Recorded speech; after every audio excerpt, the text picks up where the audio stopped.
ಉಗಮ ಹೇಗಾಯಿತು, ವಿಕಸನ ಹೇಗಾಯಿತು, ಇದ್ರ ಬಗ್ಗೆ ಅಧ್ಯಯನ ಮಾಡೋದು ಬಯಾಲಜಿ.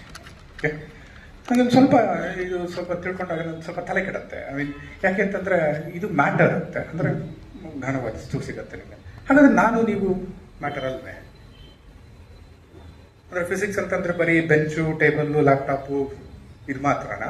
ಫಿಸಿಕ್ಸ್ ಅಂತಂದರೆ ಜೀವಕ್ಕೂ ಅಪ್ಲೈ ಆಗಲ್ವೇ? ಯಾಕೆ ಆಗಲ್ಲ? ಅದು ಅರ್ಥ ಆಗಲಿಲ್ಲ ನನಗೆ. ಆ ಥರ ಫಿಸಿಕ್ಸ್ನ ಸ್ವಲ್ಪ ಒಳಹೊಕ್ಕಾಗ ಇದೆಲ್ಲ ಸ್ವಲ್ಪ ತಲೆ ಕುಡಿಯೋಕ್ಕೆ ಶುರುವಾಯಿತು. ಯಾಕೆ ಆಗಲ್ಲ? ನಾನೊಬ್ಬನೇ ಅಲ್ಲ, ಸುಮಾರು ಜನ ಈ ಥರ ಯೋಚನೆ ಮಾಡ್ತಾರೆ. ಒಂದು ಹೊಸ ಪದ ಇದೆ, living matter.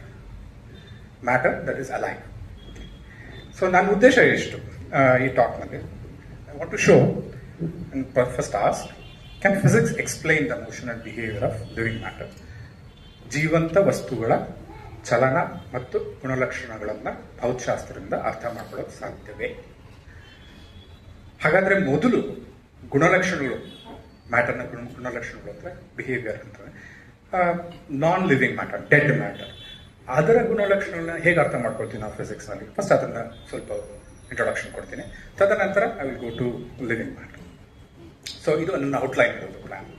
Want to start very broadly, structure of matter, fundamental interactions ಏನೇನಿದೆ ಅಂತ, how we understand mechanics, movement, be Newtonian or quantum mechanical, and I want to talk about collective behaviour, ಅಂದರೆ ಗುಂಪಿನ ಗುಣಲಕ್ಷಣಗಳು. ಡೆಡ್ ಮ್ಯಾಟರ್ ಅಂದರೆ non living ಮ್ಯಾಟರ್ನಲ್ಲಿ ಮೊದಲನೇದಾಗಿ emergence ಅಂತ ಒಂದು idea ಬರುತ್ತೆ, ಉದ್ಭವ. ಅದನ್ನ ಸ್ವಲ್ಪ ವಿವರಣೆಯಾಗಿ ಮಾತಾಡ್ತೀನಿ. ನಮಗೆಲ್ಲ ಗೊತ್ತಿರುವಂಥದ್ದೇ. ಅದನ್ನ ಸ್ವಲ್ಪ ವೈಜ್ಞಾನಿಕವಾಗಿ ನೋಡಿದ ನಂತರ ಜೀವರಾಶಿಗಳು ನಿಜವಾಗಲೂ ಉದ್ಭವ ಆಗುತ್ತೆ ಫಿಸಿಕ್ಸ್ ಅಥವಾ ಭೌತಶಾಸ್ತ್ರದ ನಿಯಮಗಳಿಂದ. That's the idea that I want to convey. That's the essence of the thing. ತದನಂತರ I give you bunch of examples. Living matter ನಾನು ತೋರಿಸ್ತೀನಿ. ಫಿಸಿಕ್ಸ್ ಬಯಾಲಜಿ ಇಂಟರ್ಫೇಸ್ನಲ್ಲಿ ಯಾರು ಏನೇನು ಮಾಡ್ತಿದ್ದಾರೆ, ಪರ್ಟಿಕ್ಯುಲರ್ಲಿ ನಮ್ಮ ದೇಶದಲ್ಲಿ ಫಿಸಿಕ್ಸ್ ಆಫ್ ಲೈಫ್ ರಿಸರ್ಚ್ ಯಾವ ರೀತಿ ಬೆಳೆಯುತ್ತೆ. ಇಂಟ್ರೊಡಕ್ಷನಲ್ಲಿ ಹೇಳ್ದಂಗೆ 21st century will be the dominant century of biology, but not like the biology that we know earlier. It will be a very different biology, and so we should build foundations for that. That's the whole idea of this talk. Okay, one by one ಹೋಗ್ತೀನಿ. Structure of matter, ಸ್ಕೂಲಲ್ಲಿ ಕಲಿತೀವಿ ನಾವೆಲ್ಲ. Atoms are the basic units of elements. Atoms contain nuclei. Nuclei ಒಳಗಡೆ protons and neutrons ಇರುತ್ತೆ. Protons and neutrons ಒಳಗಡೆ quarks ಇರುತ್ತೆ. ಅಲ್ಲಿವರೆಗೂ ನಮಗೆ ಎಕ್ಸ್ಪೆರಿಮೆಂಟಲ್ ಎವಿಡೆನ್ಸ್ ಇದೆ ಕ್ಲಿಯರ್ ಆಗಿ. ಅದರ ಒಳಗಡೆ ಏನಿದೆ ನಮ್ಗೆ ಗೊತ್ತಿಲ್ಲ, ಏನದು ಅದ್ರಿಗೂ ಯಾವ ಪ್ರಯೋಗಗಳು ನಡೆದಿಲ್ಲ. ಅದರ ಮೇಲ್ಪಟ್ಟ ದರ್ಜೆಗಳಲ್ಲಿ ಬರೋದಾದ್ರೆ atoms combine to form molecules ಅಲ್ವಾ. 2 ಹೈಡ್ರೋಜನ್ ಆಟಮ್ಗಳು ಸೇರ್ಕೊಂಡಾಗ ಒಂದು ಹೈಡ್ರೋಜನ್ ಮಾಲಿಕ್ಯೂಲ್ ಬರುತ್ತೆ. 2 ಹೈಡ್ರೋಜನ್ ಒಂದು ಆಕ್ಸಿಜನ್ ಸೇರ್ಕೊಂಡಾಗ ನೀರು ಬರುತ್ತೆ, H2O ವಾಟರ್ ಬರುತ್ತೆ. But not just forming molecules interact chemically. ಅಂದರೆ ನೀವು ಉಪ್ಪು ಮತ್ತು ನೀರು ಹಾಕಿದಾಗ ಬೆರೆಯುತ್ತೆ, ಅಥವಾ ಸೋಡಿಯಂ ಕ್ಲೋರೈಡ್ ಹಾಕಿದಾಗ ಕೆಮಿಕಲ್ ರಿಯಾಕ್ಷನ್ಸ್ ಆಗುತ್ತೆ. Basically you transform one set of chemical substances into another set of chemical reactions. Something simple basic chemistry that you all school. ಈ ನಿಯಮಗಳು, ಈ ಬಿಹೇವಿಯರ್ ಬರಬೇಕಾದ್ರೆ ಫಿಸಿಕ್ಸ್ ಪ್ರಕಾರ ನಾವು ಕಂಡುಹಿಡಿದಿರುವಂಥದ್ದು 4 ಮೂಲಭೂತ ಬಲಗಳಿವೆ ಪ್ರಕೃತಿಯಲ್ಲಿ. 4 ಫಂಡಮೆಂಟಲ್ ಇಂಟ್ರಾಕ್ಷನ್ಸ್. ಒಂದನೇದು ಸ್ಟ್ರಾಂಗ್ ನ್ಯೂಕ್ಲಿಯರ್ ಫೋರ್ಸ್, ಬಲಶಾಲಿಯಾದ ಪರಮಾಣು ಬಲ. ಇದು ಏನು ಮಾಡುತ್ತೆ ಅಂದರೆ ನ್ಯೂಕ್ಲಿಯಾನ್ಸ್ ಒಳಗಡೆ, ಪ್ರೋಟಾನ್ ನ್ಯೂಟ್ರಾನ್ಸ್ ಒಳಗಡೆ ಕ್ವಾರ್ಕ್ಸ್ ಇರುತ್ತಲ್ಲ, ಅದನ್ನು ಹಿಡಿದಿಟ್ಕೊಳ್ಳುವಂಥ ಬಲ ಇದು. ವೀಕ್ ನ್ಯೂಕ್ಲಿಯರ್ ಫೋರ್ಸ್, ದುರ್ಬಲವಾದ ಪರಮಾಣು ಬಲ. ಸ್ವಲ್ಪ ಎಸೋಟರಿಕ್ ಪ್ರಾಸೆಸಸ್ ಇದೆ, ಬೀಟಾ ಡಿಕೆ ಅಂತಲ್ಲ, ನಮ್ಮ ದಿನದಲ್ಲಿ ಬರೋದೇ ಇಲ್ಲ ಇವೆಲ್ಲ. ಬಟ್ ಅದು ಬೇಕು ನಮಗೆ, ಅದು ಯಾವುದೋ ಕೆಲವು ಕಾರಣಗಳು. ಎಲೆಕ್ಟ್ರೋಮ್ಯಾಗ್ನೆಟಿಸಮ್, ಅಯಸ್ಕಾಂತೀಯ ಬಲ, ವಿದ್ಯುತ್ ಕಾಂತೀಯ ಬಲ. ಸ್ಕೂಲಲ್ಲಿ ಕಲಿಯುವಂತೆ ಪಾಸಿಟಿವ್ ಚಾರ್ಜ್, ನೆಗೆಟಿವ್ ಚಾರ್ಜ್ ಅಂದರೆ ರಿಪೆಲ್ ಅಟ್ರಾಕ್ಟ್ ಆಗುತ್ತೆ, ಪಾಸಿಟಿವ್ ರಿಪೆಲ್ ಆಗುತ್ತೆ. ಈ ಥರ ಪ್ರಕ್ರಿಯೆಗಳನ್ನ ಅರ್ಥ ಮಾಡ್ಕೋಬೇಕಂತ ಎಲೆಕ್ಟ್ರೋಮ್ಯಾಗ್ನೆಟಿಸಮ್ ಬೇಕು. 4ನೇದು ಗ್ರಾವಿಟೇಷನ್, ಗುರುತ್ವಾಕರ್ಷಣೆ. ಗುರುತ್ವಾಕರ್ಷಣೆ ಇರೋದ್ರಿಂದ ನಾವೆಲ್ಲ ಇಲ್ಲಿ ಭೂಮಿ ಮೇಲೆ ಇದ್ದೀವಿ, ನಾವು ಹಾರ ಹೋಗ್ತಾ ಇದ್ದೀವಿ ಅಲ್ವಾ. ಸೊ ಗುರುತ್ವಾಕರ್ಷಣೆ ಇರೋದ್ರಿಂದಲೇ ಸುಮಾರು ಪ್ರಕ್ರಿಯೆಗಳು ನಡೀತಾ ಇರೋದು. ಗುರುತ್ವಾಕರ್ಷಣೆ ಬಲ ತುಂಬ ಮುಖ್ಯ ಆಗೋದು ಮಾಸ್ ತುಂಬ ಜಾಸ್ತಿ ಇದ್ದಾಗ ಮಾತ್ರ ಅಲ್ವಾ. Typically not always true, but typically is more important only the very large scales. ಅಂದರೆ ಪ್ಲಾನೆಟರಿ ಗ್ರಹಗಳು ಅಥವಾ ನಕ್ಷತ್ರ ಪುಂಜಗಳು, ಈ ಥರದ ಸಿಸ್ಟಮ್ಸ್ ನೋಡುವಾಗ ಮಾತ್ರ ಇದು ಉಪಯೋಗ ಆಗುತ್ತೆ. ಲಿವಿಂಗ್ ಸಿಸ್ಟಮ್ಸ್ನಲ್ಲಿ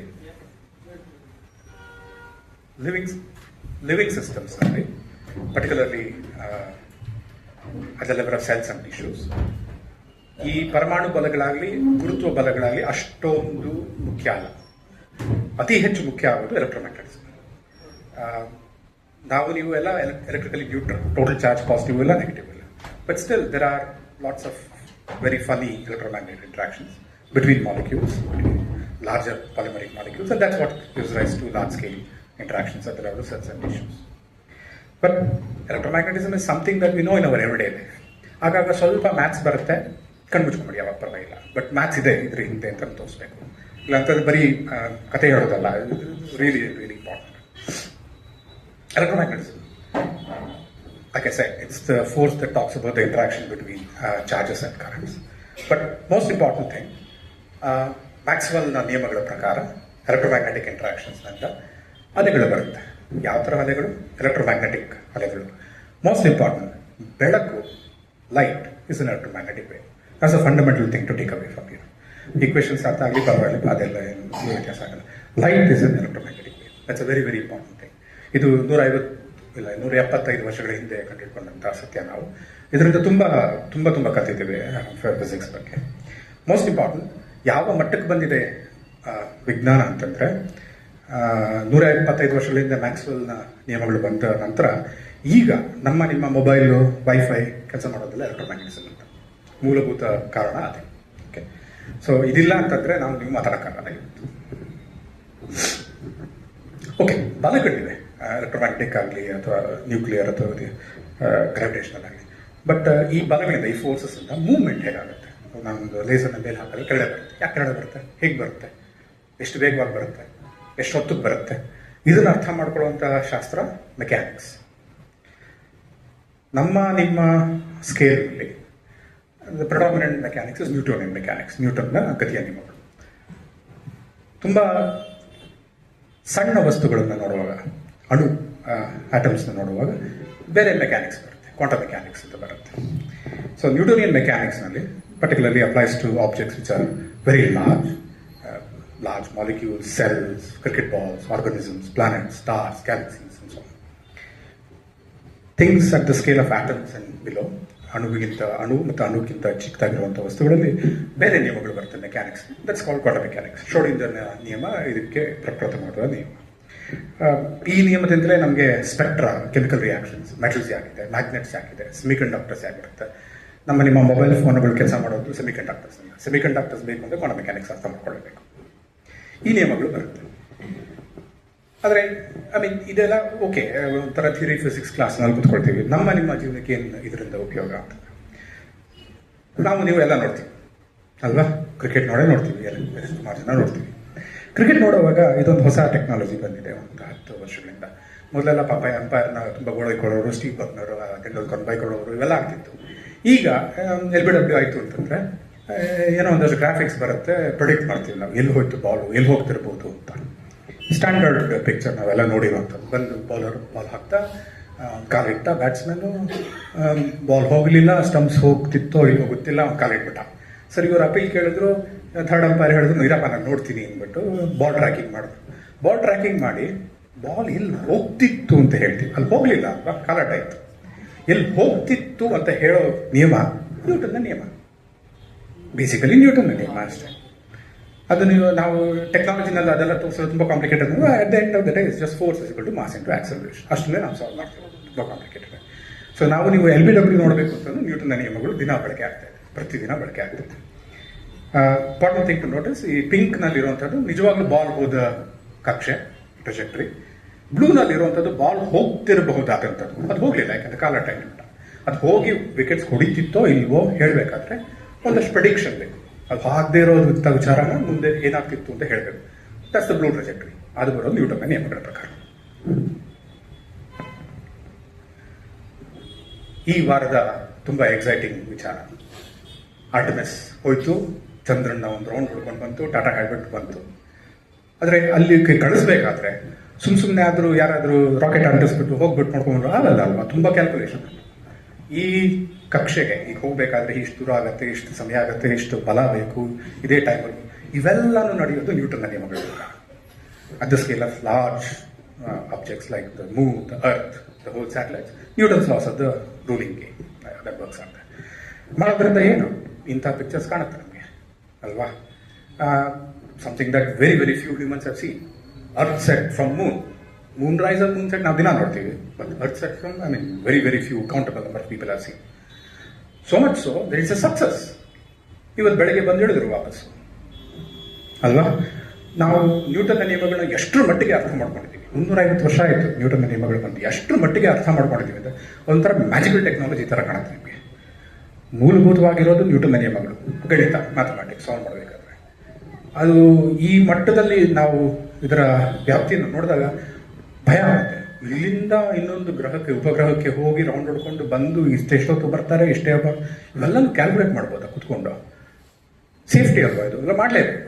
ನಮಗೆ ಅದರ ಈ ಕ್ಯಾಲ್ಕುಲೇಷನ್ಸ್ ಮೇಲೆ ಎಷ್ಟು ನಂಬಿಕೆ ಇದೆ. 4 ಜೀವಗಳನ್ನ ನಾವು ರಿಸ್ಕ್ ತೊಗೊಂಡು ಕಳಿಸಿ ವಾಪಸ್ ಕರ್ಕೊಂಡು ಬಂದಿದ್ದೀವಿ. ನಮ್ಗೆ ಎಷ್ಟು ಕಾನ್ಫಿಡೆನ್ಸ್ ಇರಬೇಕು ನಮ್ಮ ಮನೆಯವ್ರಿಗೆ. ಇದು ಸಕ್ಸಸ್ ಆದಮೇಲೆ ಬಹುಶಃ ಇನ್ನೊಂದು 10 ವರ್ಷದಲ್ಲಿ ನಾವು ಒಂದು ಸ್ವಲ್ಪ ಜನನ ಚಂದ್ರನ ಮೇಲೆ ಬಿಡ್ತೀವೋ ಏನೋ ಗೊತ್ತಿಲ್ಲ. ಇನ್ನೊಂದು 50 ವರ್ಷದಲ್ಲಿ ಮಂಗಳ ಗ್ರಹದ ಮೇಲೆ ಒಂದಷ್ಟು ಜನ ಬಿಡ್ತೀವೋ ಏನೋ ಗೊತ್ತಿಲ್ಲ ನಮಗೆ. ಇದೆಲ್ಲ ಮಾಡಬೇಕಾದ್ರೆ ಮೊಟ್ಟ ಮೊದಲನೇದಾಗಿ ಪ್ಲಾನೆಟರಿ ಮೋಷನ್ ಅರ್ಥ ಆಯ್ತು ನಮಗೆ. ಒಂದು 250-300 ವರ್ಷಗಳ ಹಿಂದೆ ಕೆಪ್ಲರ್ನ ನಿಯಮಗಳು ಬಂತು ಅಲ್ವಾ. ನ್ಯೂಟನ್ನ ನಿಯಮಗಳು, ಗುರುತ್ವಾಕರ್ಷಣೆ ಬಲ, ಇವೆರಡೂ ಸೇರಿ ಬಂದಿದ್ದೆ ಕೆಪ್ಲರ್ನ ನಿಯಮಗಳು. ಇದು ಇಂಡಿವಿಜುವಲ್ ಬಿಹೇವಿಯರ್. ಅಂದರೆ ಒಂದು ಕ್ರಿಕೆಟ್ ಬಾಲ್ ಇತ್ತು, ಒಂದು ಪ್ಲಾನೆಟ್ ಇತ್ತು, ಅಥವಾ ಒಂದು ಸ್ಪೇಸ್ ಕ್ರಾಫ್ಟ್ ಇತ್ತು. ಸ್ವಲ್ಪ ಗಣಿತದಲ್ಲಿ ತಿಕ್ಕಾಟ ನಡೆಸಿದ್ರೆ 2 ಸಾಲ್ವ್ ಮಾಡ್ಬೋದು. 3, 4, 5, 6 ಬಂದರೆ ನಮ್ಗೆ ಸಾಲ್ವ್ ಮಾಡೋಕ್ಕೆ ಬರಲ್ಲ. 3 ಬಾಡಿ ಪ್ರಾಬ್ಲಮ್ ಅಂತೀವಿ. 3 ವಸ್ತುಗಳು ಗುರುತ್ವಾಕರ್ಷಣೆ ಬಲದಿಂದ ಇಂಟ್ರಾಕ್ಟ್ ಮಾಡ್ತಿರೋವಂಥದ್ದು ಅನ್ಸಾಲ್ವ್ ಪ್ರಾಬ್ಲಮ್ ಇನ್ ಮ್ಯಾಥಮೆಟಿಕ್ಸ್ 350 ವರ್ಷಗಳಿಂದ. ಹೀಗಾಗಿ ನಾನು ಸಡನ್ ಆಗಿ ನಿಮಗೆ ಒಂದು 1000 ವಸ್ತುಗಳನ್ನ ಒಟ್ಟಿಗೆ ಹಾಕ್ಬಿಡ್ತೀನಿ. ಅದ್ರ ನಿಯಮಗಳನ್ನ ಹೇಳಿ ನೋಡೋಂಥ ಗೊತ್ತಿಲ್ಲ ನಮಗೆ, ತುಂಬ ಕಷ್ಟ ಆಗಿದೆ. ಕಲೆಕ್ಟಿವ್ ಬಿಹೇವಿಯರ್ ಅಂತ ಅಂದರೆ ಗುಂಪಿನ ಗುಣಲಕ್ಷಣಗಳು, ಇದು ತುಂಬ ವಿಭಿನ್ನವಾಗಿರುತ್ತೆ. ಇಂಡಿವಿಜುವಲ್ ಬಿಹೇವಿಯರ್ಗಿಂತ ಗುಂಪಿನ ಗುಣಲಕ್ಷಣ ತುಂಬ ವಿಭಿನ್ನವಾಗಿರುತ್ತೆ. ಈ ನಿಯಮಗಳನ್ನ ಅರ್ಥ ಮಾಡ್ಕೊಳ್ತೇವೆ ಸ್ಟ್ಯಾಟಿಸ್ಟಿಕಲ್ ಮೆಕ್ಯಾನಿಕ್ಸ್. ಇಂಟ್ರೊಡಕ್ಷನ್ ಅಲ್ಲಿ ಹೇಳ್ದಂಗೆ ಸ್ಟ್ಯಾಟಿಸ್ಟಿಕಲ್ ಮೆಕ್ಯಾನಿಕ್ಸ್ ಅಥವಾ ಥರ್ಮೋಡೈನಾಮಿಕ್ಸ್ ಅಂತ ಕರಿತೀವಿ ನಾವು ಫಿಸಿಕ್ಸ್ನಲ್ಲಿ. ಇದು ಒಂದು 250-200 ವರ್ಷಗಳ ಹಿಂದೆ ನಮ್ಗೆ ಅರ್ಥ ಆಯಿತು. ಯಾವ ಮಟ್ಟಕ್ಕೆ ಅರ್ಥ ಆಯಿತು ಅಂತಂದರೆ ನೋಡ್ತೀರಾ, ಒಂದೊಂದೇ ಮೆಟ್ರೋ ಬಂತು ಈ ಮಟ್ಟಕ್ಕೆ. ವಿಜ್ಞಾನದಲ್ಲಿ ಒಂದು ಫಿಲಸಾಫಿಕಲ್ ಐಡಿಯಾಗಳಿದೆ, ಒಂದು ಸ್ವಲ್ಪ ಅರ್ಥ ಮಾಡ್ಕೋಬೇಕು. 2 ಪ್ರಶ್ನೆಗಳಿರುತ್ತೆ ಮೂಲಭೂತವಾಗಿ. ನಮ್ಮ ಭಾರತೀಯ ಫಿಲಾಸಫಿನಲ್ಲೂ ಇದು ಬರುತ್ತೆ. 2 ಪ್ರಶ್ನೆಗಳು. ಒಂದು, what is the world made of ಅಂತ. What is the scale?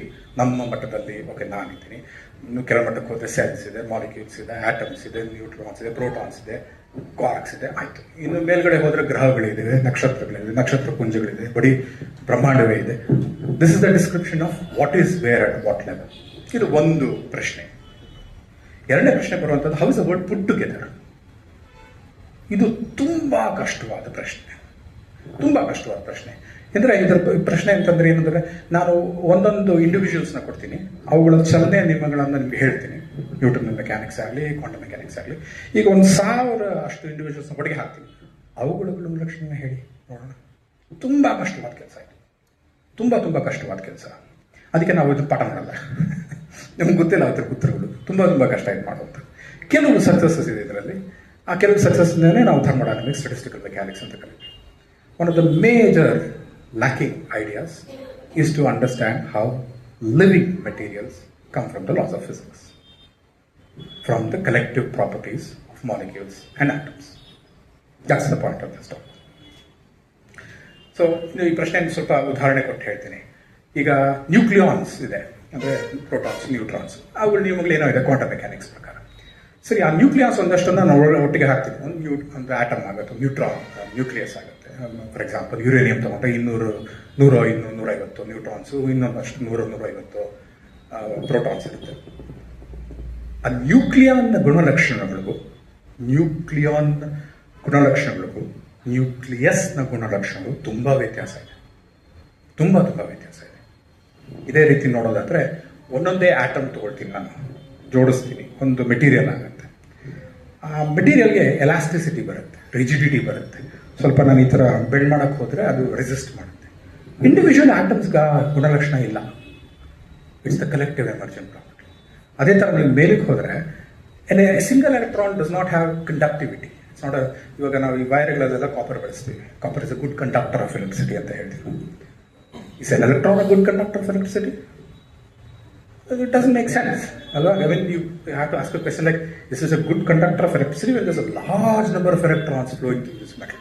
10 to the 23 electrons. So that's a collective property. Conductivity is a collective property. Insulators are collective properties.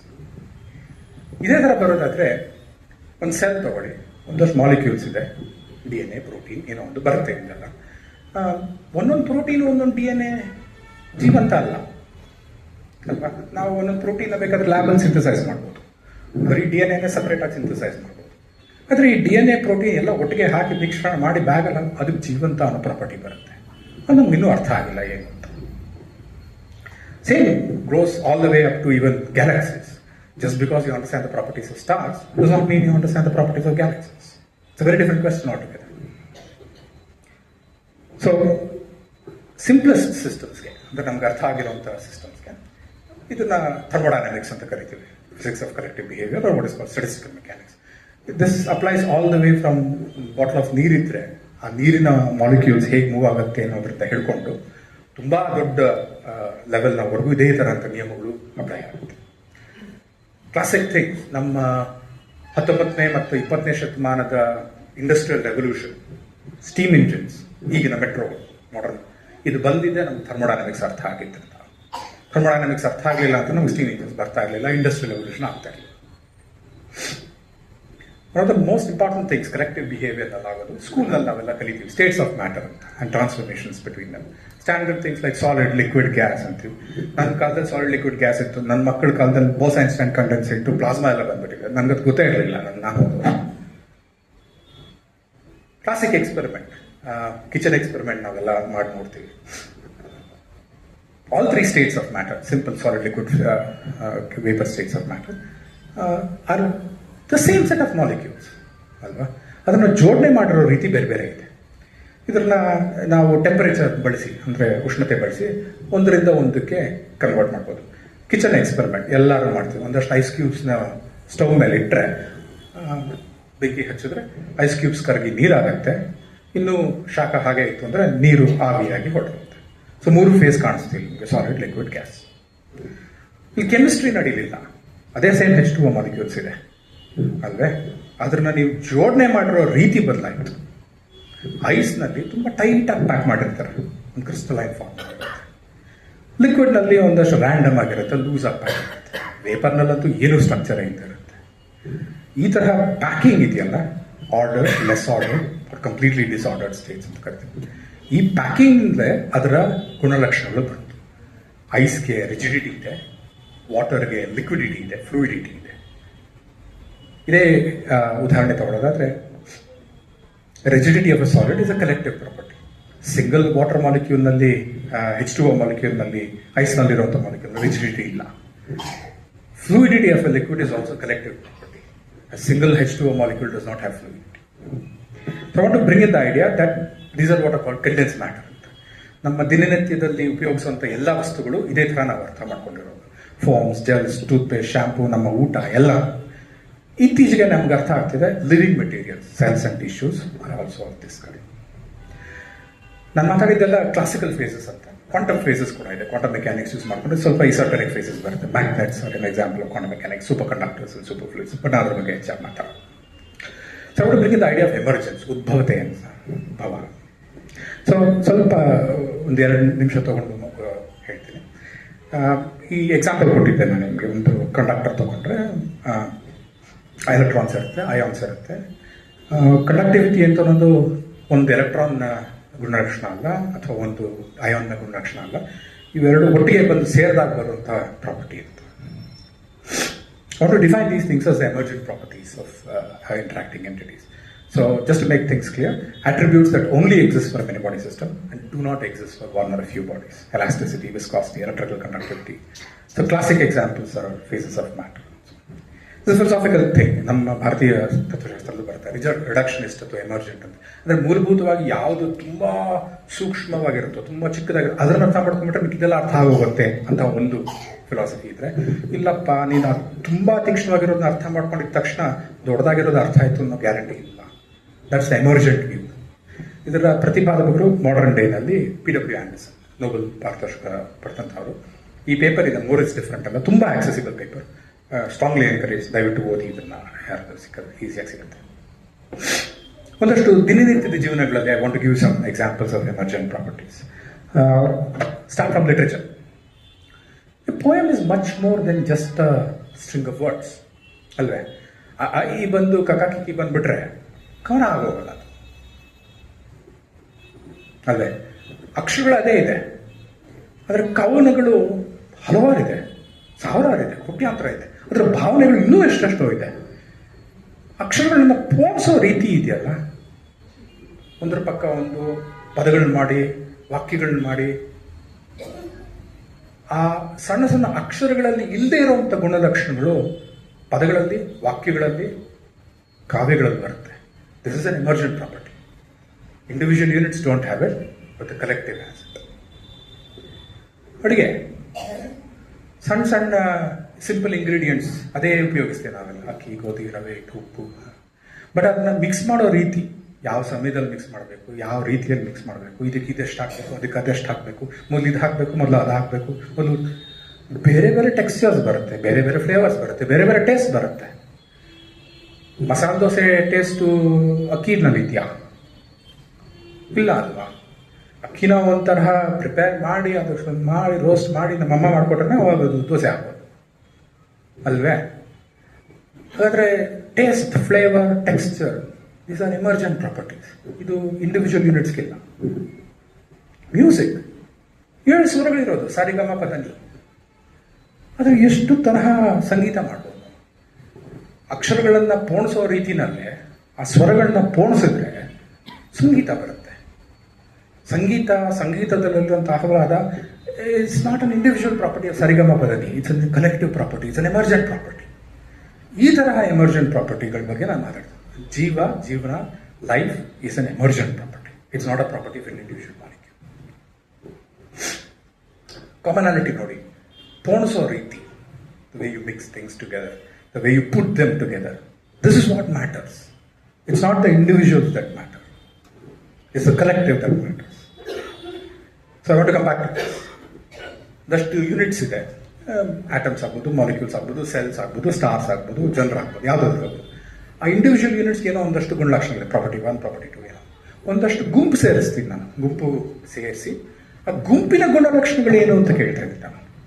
ಗುಂಪಿನ ಗುಣಲಕ್ಷಣಗಳು ಇಂಡಿವಿಜುವಲ್ನ ಗುಣಲಕ್ಷಣದಿಂದ ತುಂಬ ವಿಭಿನ್ನವಾಗಿರುತ್ತೆ. Those are called the emergent properties. ಉದ್ಭವ ಆಗುತ್ತೆ ಆ ಗುಣಲಕ್ಷಣಗಳು, ಇಂಡಿವಿಜುವಲ್ಸ್ನಲ್ಲಿ ಇರಲ್ಲ. ಸೊ ಸಿಂಪಲ್ ಆಗಿ ಹೇಳಬೇಕು ಅಂತಂದ್ರೆ, the whole is more than the sum of its parts ಅಂತೀವಿ. ಸೇರಿಸಿದ್ರೆ ಎಷ್ಟಾಗೋದು ಅದಕ್ಕಿಂತ ಹೆಚ್ಚಿಗೆ ಬರುತ್ತಲ್ಲ, that really is in the interactions. ಒಂದು ತುಂಬಾ ಮುಖ್ಯವಾದ ವಿಚಾರ ಎಮರ್ಜೆನ್ಸಿ ಬರಬೇಕು ಅಂತಂದ್ರೆ ಸ್ವಲ್ಪ ಡೀಟೇಲ್ಸ್ ಬರಿಬೇಕು. ಯಾರಾದ್ರೂ ಗೆಸ್ ಮಾಡ್ತೀರಾ ಇದೇನು ಪಿಕ್ಚರು ಅಂತ? ನಾನು ಸುಮಾರು ಡೀಟೇಲ್ಸ್ ತೋರಿಸಿದ್ದೀನಿ. ಅಲ್ಲೇನೋ ಒಂದು ಬಣ್ಣ ಇದೆ, ಅಲ್ಲೊಂದು ಚಿತ್ರ ಇದೆ, ಅಲ್ಲೊಂದು ಗೆರೆ ಇದೆ, ರೇಖಾ ಇದೆ ಅಂತ ತುಂಬ ಡೀಟೇಲ್ ಆಗಿ ನೀವು ಝೂಮ್ ಮಾಡ್ಬೋದಿತ್ತು. ನನಗೆ ಝೂಮ್ ಮಾಡಿ ಡೀಟೇಲ್ಡ್ ಆಗಿ ಒಂದಷ್ಟು ತೋರಿಸ್ತೀನಿ. ಗೆಸ್ ಮಾಡೋಕ್ಕಾಗತ್ತಾ? ಡೀಟೇಲ್ಸ್ ಎಲ್ಲ ಮರೆತಾಗ ದೊಡ್ಡ ತುಂಬ ಚಿತ್ರ ಬರುತ್ತೆ.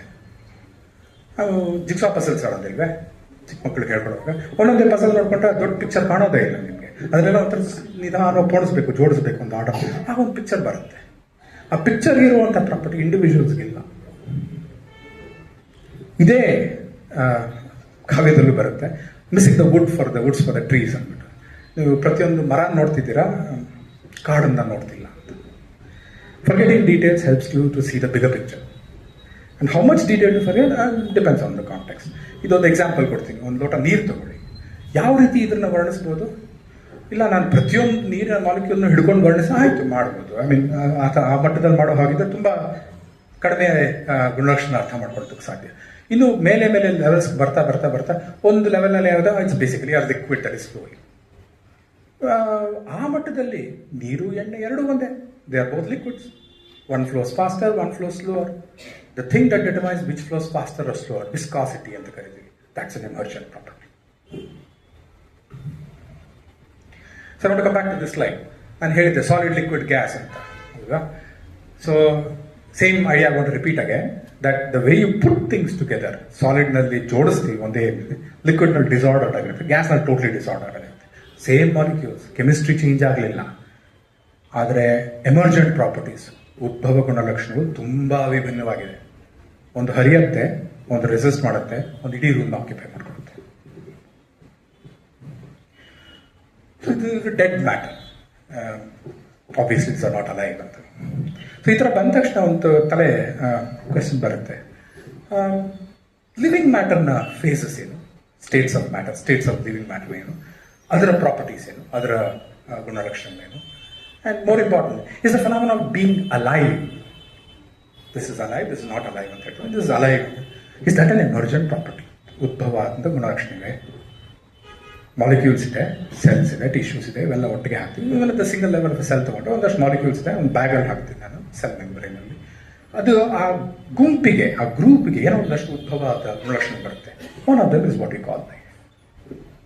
V don't understand the property yet, but we think that is what it is. So ಒಂದಷ್ಟು ಎಕ್ಸಾಂಪಲ್ಸ್ ಕೊಡ್ತೀನಿ collective behaviour in living matter ಬಗ್ಗೆ. First of all phases of matter. ನಾವು ಲಿವಿಂಗ್ ಮ್ಯಾಟರ್ನಲ್ಲಿ, ಡೆಡ್ ಮ್ಯಾಟರ್ನಲ್ಲಿ solid, liquid, gas, plasma, BC ಅಂತ ಹೇಳಿ. ಹಾಗಾದ್ರೆ living ಮ್ಯಾಟರ್ನ ಎಷ್ಟು ಫೇಸಸ್ ಇದೆ? ಬಿವಿಲ್ಡರಿಂಗ್ ವೆರೈಟೀಸ್ ಆಫ್ ಫೇಸಸ್ ಇದೆ ಅಲ್ವೇ? ಪ್ರತಿಯೊಂದು ಸ್ಪೀಷೀಸು ಒಂದು different state of matter. Same DNA ಇರ್ಬೋದು, ಸೇಮ್ ಪ್ರೋಟೀನೇ ಇರ್ಬೋದು, ಆದರೆ ಅದ್ರ ಜೋಡಿಸಿರೋ ರೀತಿ ಬೇರೆ ಬೇರೆ. ಜೋಡಿಸಿರೋ ರೀತಿ ಬೇರೆ ಬೇರೆ ಅಂದ್ರೆ ಡೈನೋಸಾರು ಬರುತ್ತೆ, ಬ್ಯಾಕ್ಟೀರಿಯಾನು ಬರುತ್ತೆ, ಮಧ್ಯದಲ್ಲಿ ನಾವೆಲ್ಲ ಇದ್ದೀವಿ. ಹೇಳ ಹಾಗೆ the building blocks are the same. All living things on earth are made up of cells, and all cells have DNA as the genetic information carrier. This is common, ಎಲ್ರಿಗೂ ಕಾಮನ್, ಎಲ್ಲ ಜೀವಿಗಳಿಗೂ ಇದು ಕಾಮನ್. ಬ್ಲೂವೇಲ್ಗೂ ನಿಜ, ಬ್ಯಾಕ್ಟೀರಿಯಾಗೂ ನಿಜ. So fundamental interacting units DNA, proteins are the same. But DNA, proteins ಅದೇ ಇದ್ರೆ dinosaur ಯಾಕೆ ಬಂತು? ಬಿಡ biology. So basically DNA ಗೊತ್ತಿರುವಂಥದ್ದು ATCG ಏನೋ ಒಂದಷ್ಟು ಕೆಮಿಕಲ್ಸ್ ಇದೆ, ಅದನ್ನು ಜೋಡಿಸೋ ರೀತಿಯಲ್ಲಿ ಅದರಲ್ಲಿ ಒಂದಷ್ಟು ಇನ್ಫಾರ್ಮೇಷನ್ ಸ್ಟೋರ್ ಮಾಡ್ಬೋದು. ಈ ಥರ DNA ಸೀಕ್ವೆನ್ಸ್ ಇದ್ರೆ ಇದು ಇಲ್ಲಿ ಆಗುತ್ತೆ, ಇದು ಹುಲಿ ಆಗುತ್ತೆ, ನಮ್ಗೊಂಥರ ಮ್ಯಾಪ್ ಇದೆ. ಅದು ಯಾಕಾಗತ್ತೆ ಅನ್ನೋದು ಗೊತ್ತಿಲ್ಲ ನಮಗೆ. ಇದಾದರೆ ಇದಾಗುತ್ತೆ, ಇದೊಂಥರ ಡಿಕ್ಷನರಿ ಥರ ಗೊತ್ತಿದೆ ನಮಗೆ. ಸೆಲ್ನಲ್ಲಿ ಕೆಲಸ ಮಾಡುವಂಥದ್ದೆಲ್ಲ ಪ್ರೋಟೀನ್ಸ್. ಸೆಲ್ನ ಕಟ್ಟಬೇಕಾದ್ರೆ, ಮೂವ್ ಮಾಡಬೇಕಾದ್ರೆ, ಮುರಿಬೇಕಾದ್ರೆ ಎಲ್ಲದಕ್ಕೂ ಕೆಲಸ ಬರುವಂಥದ್ದು ಪ್ರೋಟೀನ್ಸ್. DNA ಬರೀ ಇನ್ಫಾರ್ಮೇಷನ್ ಮಾತ್ರ ಇಟ್ಕೊಂಡಿರುತ್ತೆ ಅಷ್ಟೇ. ಒಂದು ಎಂಫಸೈಸ್ ಮಾಡಬೇಕು, building blocks are not alive. Is DNA alive? DNA is the building block of life ಅಂತೀವಿ, ನಿಜ. Is DNA alive? Is a single molecule of DNA alive? No, right? I mean, we can synthesize DNA in the lab, not needing any living things. These are also polymers. So it's very, very puzzling, like other polymers. Normally rubber, cotton, plastic, same bending, but the wire is this is also polymeric structure. They're definitely not alive. But putting them together in a bag makes the cell alive. Being alive is an emergent property. So what are the collective properties of living matter that emerge from its interacting constituents? I want to see this from a physics perspective. First thing is complexity. ನಾವು ಫಿಸಿಕ್ಸ್ನಲ್ಲಿ ನೋಡಿರುವಂತಹ ಸಿಸ್ಟಮ್ಸ್ಗೂ ಬಯಾಲಜಿನಲ್ಲಿ simplest systems ಅಂತ ಕರೆಯೋದಕ್ಕೂ ಸಂಕೀರ್ಣತೆ, complexity, ಅಜಗಜಾಂತರ ವ್ಯತ್ಯಾಸಗಳಿವೆ. ನಾವು ಎಲ್ಲೋ 13 light year ದೂರದಲ್ಲಿರುವಂಥ 13 billion light year ದೂರದಲ್ಲಿರೋ ಎರಡು ಬ್ಲ್ಯಾಕ್ ಹೋಲ್ಗಳು ಬಂದು ಹೊಡೆದಾಗ ಅಲ್ಲಿ ಏನು ಫಿಸಿಕ್ಸ್ ಆಗುತ್ತೆ ಅನ್ನೋದು ಇಲ್ಲಿ ಕೂತ್ಕೊಂಡು ಕ್ಯಾಲ್ಕುಲೇಟ್ ಮಾಡ್ಬೋದು. ನಮ್ಮ ಹೊಟ್ಟೆಯೊಳಗಿರುವಂಥ ಒಂದು ಸಣ್ಣ ಬ್ಯಾಕ್ಟೀರಿಯಾ ಯಾಕೆ ಮೂವ್ ಆಗುತ್ತೆ ಅಂತ ನಮ್ಗೆ ಇನ್ನೂ ಫಿಸಿಕ್ಸ್ ಗೊತ್ತಿಲ್ಲ ನಮಗೆ. ಚುರೋಪಾರೋ ಇಲ್ಲಿ ಅಲ್ಲಿಗ ಒಂದು 23 ವರ್ಷದಿಂದ ಒದ್ದಾಡ್ತಿದ್ದೀವಿ ಅರ್ಥ ಮಾಡ್ಕೊಳ್ಳೋದಕ್ಕೆ. ಸಣ್ಣ ಸಣ್ಣ ವಿಚಾರಗಳು ಇನ್ನೂ ಗೊತ್ತಿಲ್ಲ ನಮಗೆ. ಇದು one of the simplest creatures bacteria, E coli ಅಂತ. ಇದು ಆರ್ಟಿಸ್ಟ್ನ sketch based on real data. ಈ ಪುಸ್ತಕ ತುಂಬ ಚೆನ್ನಾಗಿದೆ, ಮೆಷಿನರಿ ಆಫ್ ಲೈಫ್ ಅಂತ. ಆಮೇಲೆ ರೆಫರೆನ್ಸ್ ಕೊಡ್ತೀನಿ, ಓದ್ಕೊಡಿ. ತಗೊಂಡು ಝೂಮ್ ಇನ್. ಇದು ಅಪ್ರಾಕ್ಸಿಮೇಟ್ಲಿ ಒಂದು ಟ್ಯಾಬ್ಲೆಟ್ ಸೈಜ್, ಟ್ಯಾಬ್ಲೆಟ್ ಶೇಪ್ನಲ್ಲಿದೆ, ಸಿಲಿಂಡ್ರಿಕಲ್. ಒಂದು 2 ಮೈಕ್ರಾನ್ ಉದ್ದ, 1 ಮೈಕ್ರಾನ್ ಅಷ್ಟು ಅಗಲ ಇದೆ.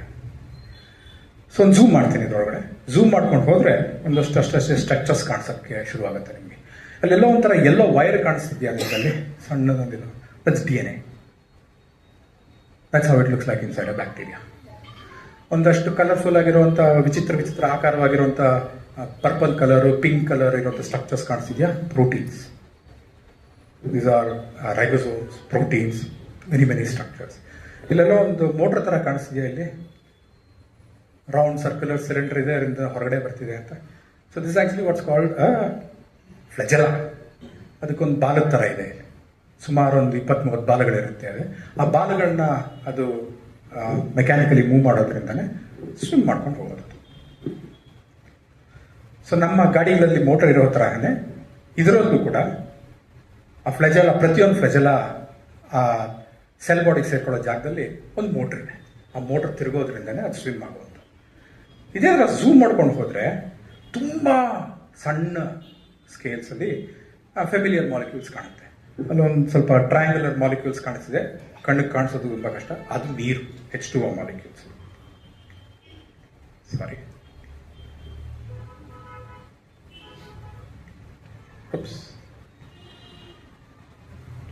ಒಂದು ನಿಮಿಷ. So those are water molecule, ಸಣ್ಣದಾಗಿ ಕಾಣಿಸ್ತಿರೋಂಥ ಸಂಕೀರ್ಣತೆ, ಕಂಪ್ಲೆಕ್ಸಿಟಿ. ಒಂದು ಕ್ರಿಕೆಟ್ ಬಾಲ್ ಹೋಗೋದನ್ನ ನ್ಯೂಟನ್ನ ನಿಯಮಗಳ ಪ್ರಕಾರ ಅರ್ಥ ಮಾಡ್ಕೊಂಡು, ಸಪೋಸ್ ಒಬ್ಬ ಬೌಲರ್ ಬಂದು 10 ಕ್ರಿಕೆಟ್ ಬಾಲ್ ಹಾಕ್ತಾ ಅಂತ ಇಟ್ಕೊಳ್ಳಿ, ಒಂದೇ ಸರ್ತಿ ಔಟ್ ಆಗೋ ಚಾನ್ಸ್ ಎಷ್ಟು? 1000 ಹಾಕ್ಬಿಟ್ಟ ಅಂತ ಇಟ್ಕೊಳ್ಳಿ. ವೈಟ್ ಬಾಲು ಹಾಕ್ದಾಗ ರೆಡ್ ಬಾಲು ಹಾಕ್ತಾ ಅಂತ ಇಟ್ಕೊಳ್ಳಿ, ಸಣ್ಣ ಬಾಲು ಹಾಕ್ತಾ ದೊಡ್ಡ ಬಾಲು ಹಾಕ್ತಾ ಅಂತ ಇಟ್ಕೊಳ್ಳಿ. ಕಂಪ್ಲೆಕ್ಸಿಟಿ ತುಂಬ ದೊಡ್ಡದಾಗೋಯ್ತು. ಇದರ ಫಿಸಿಕ್ಸ್ನ ಅರ್ಥ ಮಾಡ್ಕೊಂಡು ತುಂಬ ಕಷ್ಟ, ನಮಗೆ ಒದ್ದಾಡ್ತಿದ್ದೀವಿ. But there is a lot of promise. One of the first things that these bacteria do is called chemotaxis ಅಂತ. ಈಗ ರೋಡಲ್ಲಿ ಬರ್ತಿರುವಾಗಾದ್ರೆ ಎಲ್ಲ ಒಂದು ಹೋಟ್ಲಿದೆ, ಚೆನ್ನಾಗಿದೆ, ಕಾಫಿ ಸ್ಮೆಲ್ ಬರ್ತಿದೆ. ನಿಮ್ಗೆ ಹೆಂಗೆ ಗೊತ್ತು ಸ್ಮೆಲ್ ಬರ್ತಿದೆ ಅಂತ? ಅಲ್ಲಿಂದ ಕಾಫಿ ಮಾಲಿಕ್ಯೂಲ್ಸ್ ಆಡ್ಕೊಂಡು ಬಂದು ನನ್ನ ಮೂಗೊಳಗೆ ಹೋಗಿ ಅಲ್ಲಿ ಹೇಳ್ಕೊಂಡು ಒಂದು ಮೂಗದಿರುವಂಥ ಸೆನ್ಸು ಒಂದು ಹಾಗೆ ನನ್ನ ಬ್ರೈನ್ ಹೊಡೆದು ಚೆನ್ನಾಗಿದೆ ಕಾಫಿ, ತಿರುಗು ಆ ಕಡೆಗೆ ಅಂತ ಹೇಳುತ್ತೆ. ಬ್ಯಾಕ್ಟೀರಿಯಾ ಕೂಡ ಅದೇ ಕೆಲಸ ಮಾಡುತ್ತೆ, ನಮ್ಮ ಹೊಟ್ಟೆಲೂ ಮಾಡುತ್ತೆ. ಎಲ್ಲೋ ಒಂದು ಜಾಗದಲ್ಲಿ ಒಂದಷ್ಟು ಆಹಾರ ಇದೆ ಆ ಕಡೆ ಹೋಗಬೇಕು. ಆಹಾರನ ಗುರುತಿಸೋದು ಹೇಗೆ? ನಾ ಹೇಳಿದ್ರು ಸಣ್ಣದೊಂದು ಕ್ಯಾಪ್ಸುಲ್, ಮಾತ್ರೆ ಥರ 2 ಮೈಕ್ರಾನು 1 ಮೈಕ್ರಾನ್ ಆಗಲ್ಲ, ಅಷ್ಟೇ ಇರೋದು ಸೈಜ್. ಮೂಗೆಲ್ಲಿದೆ ಹೀಗೆ, ವಾಸನೆ ಹೆಂಗೆ ಕಂಡುಹಿಡಿಯುತ್ತದೆ? ಕಂಡುಹಿಡಿಯುತ್ತೆ. ತುಂಬ ಎಕ್ಸ್ಪೆರಿಮೆಂಟ್ಸ್ ಮಾಡಿದ್ವಿ ಇದ್ರ ಬಗ್ಗೆ, ಒಂದು 50-60 ವರ್ಷಗಳಿಂದ ಮಾಡಿದ್ವಿ. ಯಾವ ಕಡೆ ಆಹಾರ ಇದೆಯೋ ಆ ಕಡೆ ಹೋಗಬೇಕಾದ್ರೆ ಅದರ ಫ್ಲೆಜೆಲಾ ಅಂತ ಹೇಳಿದ್ನಲ್ಲ, ಸ್ವಿಮ್ ಮಾಡೋದಕ್ಕೆ ಉಪಯೋಗಿಸೋವಂಥದ್ದು, ಅದರ ಕಡೆ ಮೋಟ್ರ್ ಇದೆ. ಆ ಮೋಟ್ರನ್ನ ಅದು ಕಂಟ್ರೋಲ್ ಮಾಡುತ್ತೆ. ಈ ಕಡೆ ತಿರುಗಿಸ್ಬೇಕಾ, ಆ ಕಡೆ ತಿರುಗಿಸ್ಬೇಕಾ, ಇದನ್ನ ಆನ್ ಮಾಡಬೇಕಾ, ಅದನ್ನ ಆನ್ ಮಾಡಬೇಕಾ. ನಾನು ನೀವು ಯೋಚನೆ ಮಾಡಿ, ಅಲ್ಲಿಂದ ಆಹಾರದ ಮಾಲಿಕ್ಯೂಲ್ಸ್ ಬರ್ತಾ ಇದೆ, ಅದನ್ನು ಫಸ್ಟ್ ಡಿಟೆಕ್ಟ್ ಮಾಡಬೇಕು. ನಾವು ಡಿಟೆಕ್ಟ್ ಮಾಡಿ ಯಾವ ಕಡೆಯಿಂದ ಬರ್ತಾ ಇದೆ ಅಂತ ಗೊತ್ತಾಗಬೇಕು. ಅದು ಗೊತ್ತಾದ ನಂತರ ಮೋಟ್ರನ್ನ ತಿರುಗಿಸ್ಬೇಕು, ಯಾವ ಕಡೆ ಹೋಗಬೇಕು, ಯಾವ ಕಡೆ ಹೋಗಬಾರ್ದು. ಇದಿಷ್ಟು ಮಷೀನರಿ ಒಂದು ಸಣ್ಣ ಬ್ಯಾಕ್ಟೀರಿಯಾ ನೆನ್ಕೋತಿದೆ. It's an excellent car driver, ನನಗಿಂತ ತುಂಬ ಚೆನ್ನಾಗಿ ಓಡಿಸುತ್ತದೆ. Another property which is completely new for living things, not true for non-living things. ನನ್ನ ಫೋನ್ ಇದೆ ಇಲ್ಲಿ. ಸೊ ಒಂದು ಫೋನ್ ಇಟ್ಬಿಟ್ಟು ಒಂದಷ್ಟು ದಿನ ಬಿಟ್ಟುಬಿಡ್ತೀನಿ, ಬೇಕಾದಷ್ಟು ಬಲ ಕೊಡ್ತೀನಿ, ಎನರ್ಜಿ ಕೊಡ್ತೀನಿ, ಬೇಕಿದ್ರೆ ಶಕ್ತಿ ಕೊಡ್ತೀನಿ. ಎಷ್ಟು ಚೆನ್ನಾಗಿರೋದು ಅದೊಂದು 2 ಮರಿ ಹಾಕಿದರೆ ಅಲ್ವೇ? ಫೋನ್ನೇ ಒಂದು 2 ಕಾಪಿ ಆಗಿರೋದು. ಇದಾಗಲ್ಲ. ಫೋನು ಐಫೋನ್ ಇದ್ರೆ ತುಂಬ ಕಾಂಪ್ಲೆಕ್ಸ್ ಮಿಷಿನರಿ, ಎಷ್ಟು ಕಾಂಪ್ಲೆಕ್ಸ್ ಮಿಷಿನ್ ಇದೆ. 1000 ರೂಪಾಯಿ ಇದು ಐಫೋನ್ ಅಲ್ಲ, ಎಷ್ಟೊಂದು ಲಕ್ಷಾಂತರ ರೂಪಾಯಿ ಕೊಟ್ಟು ತೊಗೊಳ್ತೀವಿ. ತುಂಬ ಕಾಂಪ್ಲೆಕ್ಸ್ ಮಿಷಿನ್, ಎಷ್ಟು ಚೆನ್ನಾಗಿರೋದು ಒಂದು 2 ಮರಿ ಹಾಕಿದರೆ. ಸಾಧ್ಯನೇ ಇಲ್ಲ ಇದು. ಯಾಕೆ? ಐ ಮೀನ್ ಕಾಂಪ್ಲೆಕ್ಸಿಟಿ ಅಂತಂದರೆ ತುಂಬ ವಸ್ತುಗಳು ಬಂದಿದ ತಕ್ಷಣ ಅದು ಕಾಂಪ್ಲೆಕ್ಸಿಟಿ ಸಂಕೀರ್ಣವಾಗಿ ಅದು ಲೈಫ್ ಆಗಲ್ಲ. ಅದೇನೋ ಒಂದು ಪ್ರಾಪರ್ಟಿ ಇದೆ, ನಮ್ಗೆ ಅದು ಅರ್ಥ ಆಗಿಲ್ಲ ಏನು ಓದಾಡ್ತೀವಿ. ಆದರೆ ಪ್ರತಿದಿನ ಪ್ರತಿನಿತ್ಯ ನಮ್ಮ ದೇಹದೊಳಗೆ ಸೆಲ್ಸ್ ಡಿವೈಡ್ ಆಗ್ತಾನೆ ಇರುತ್ತೆ.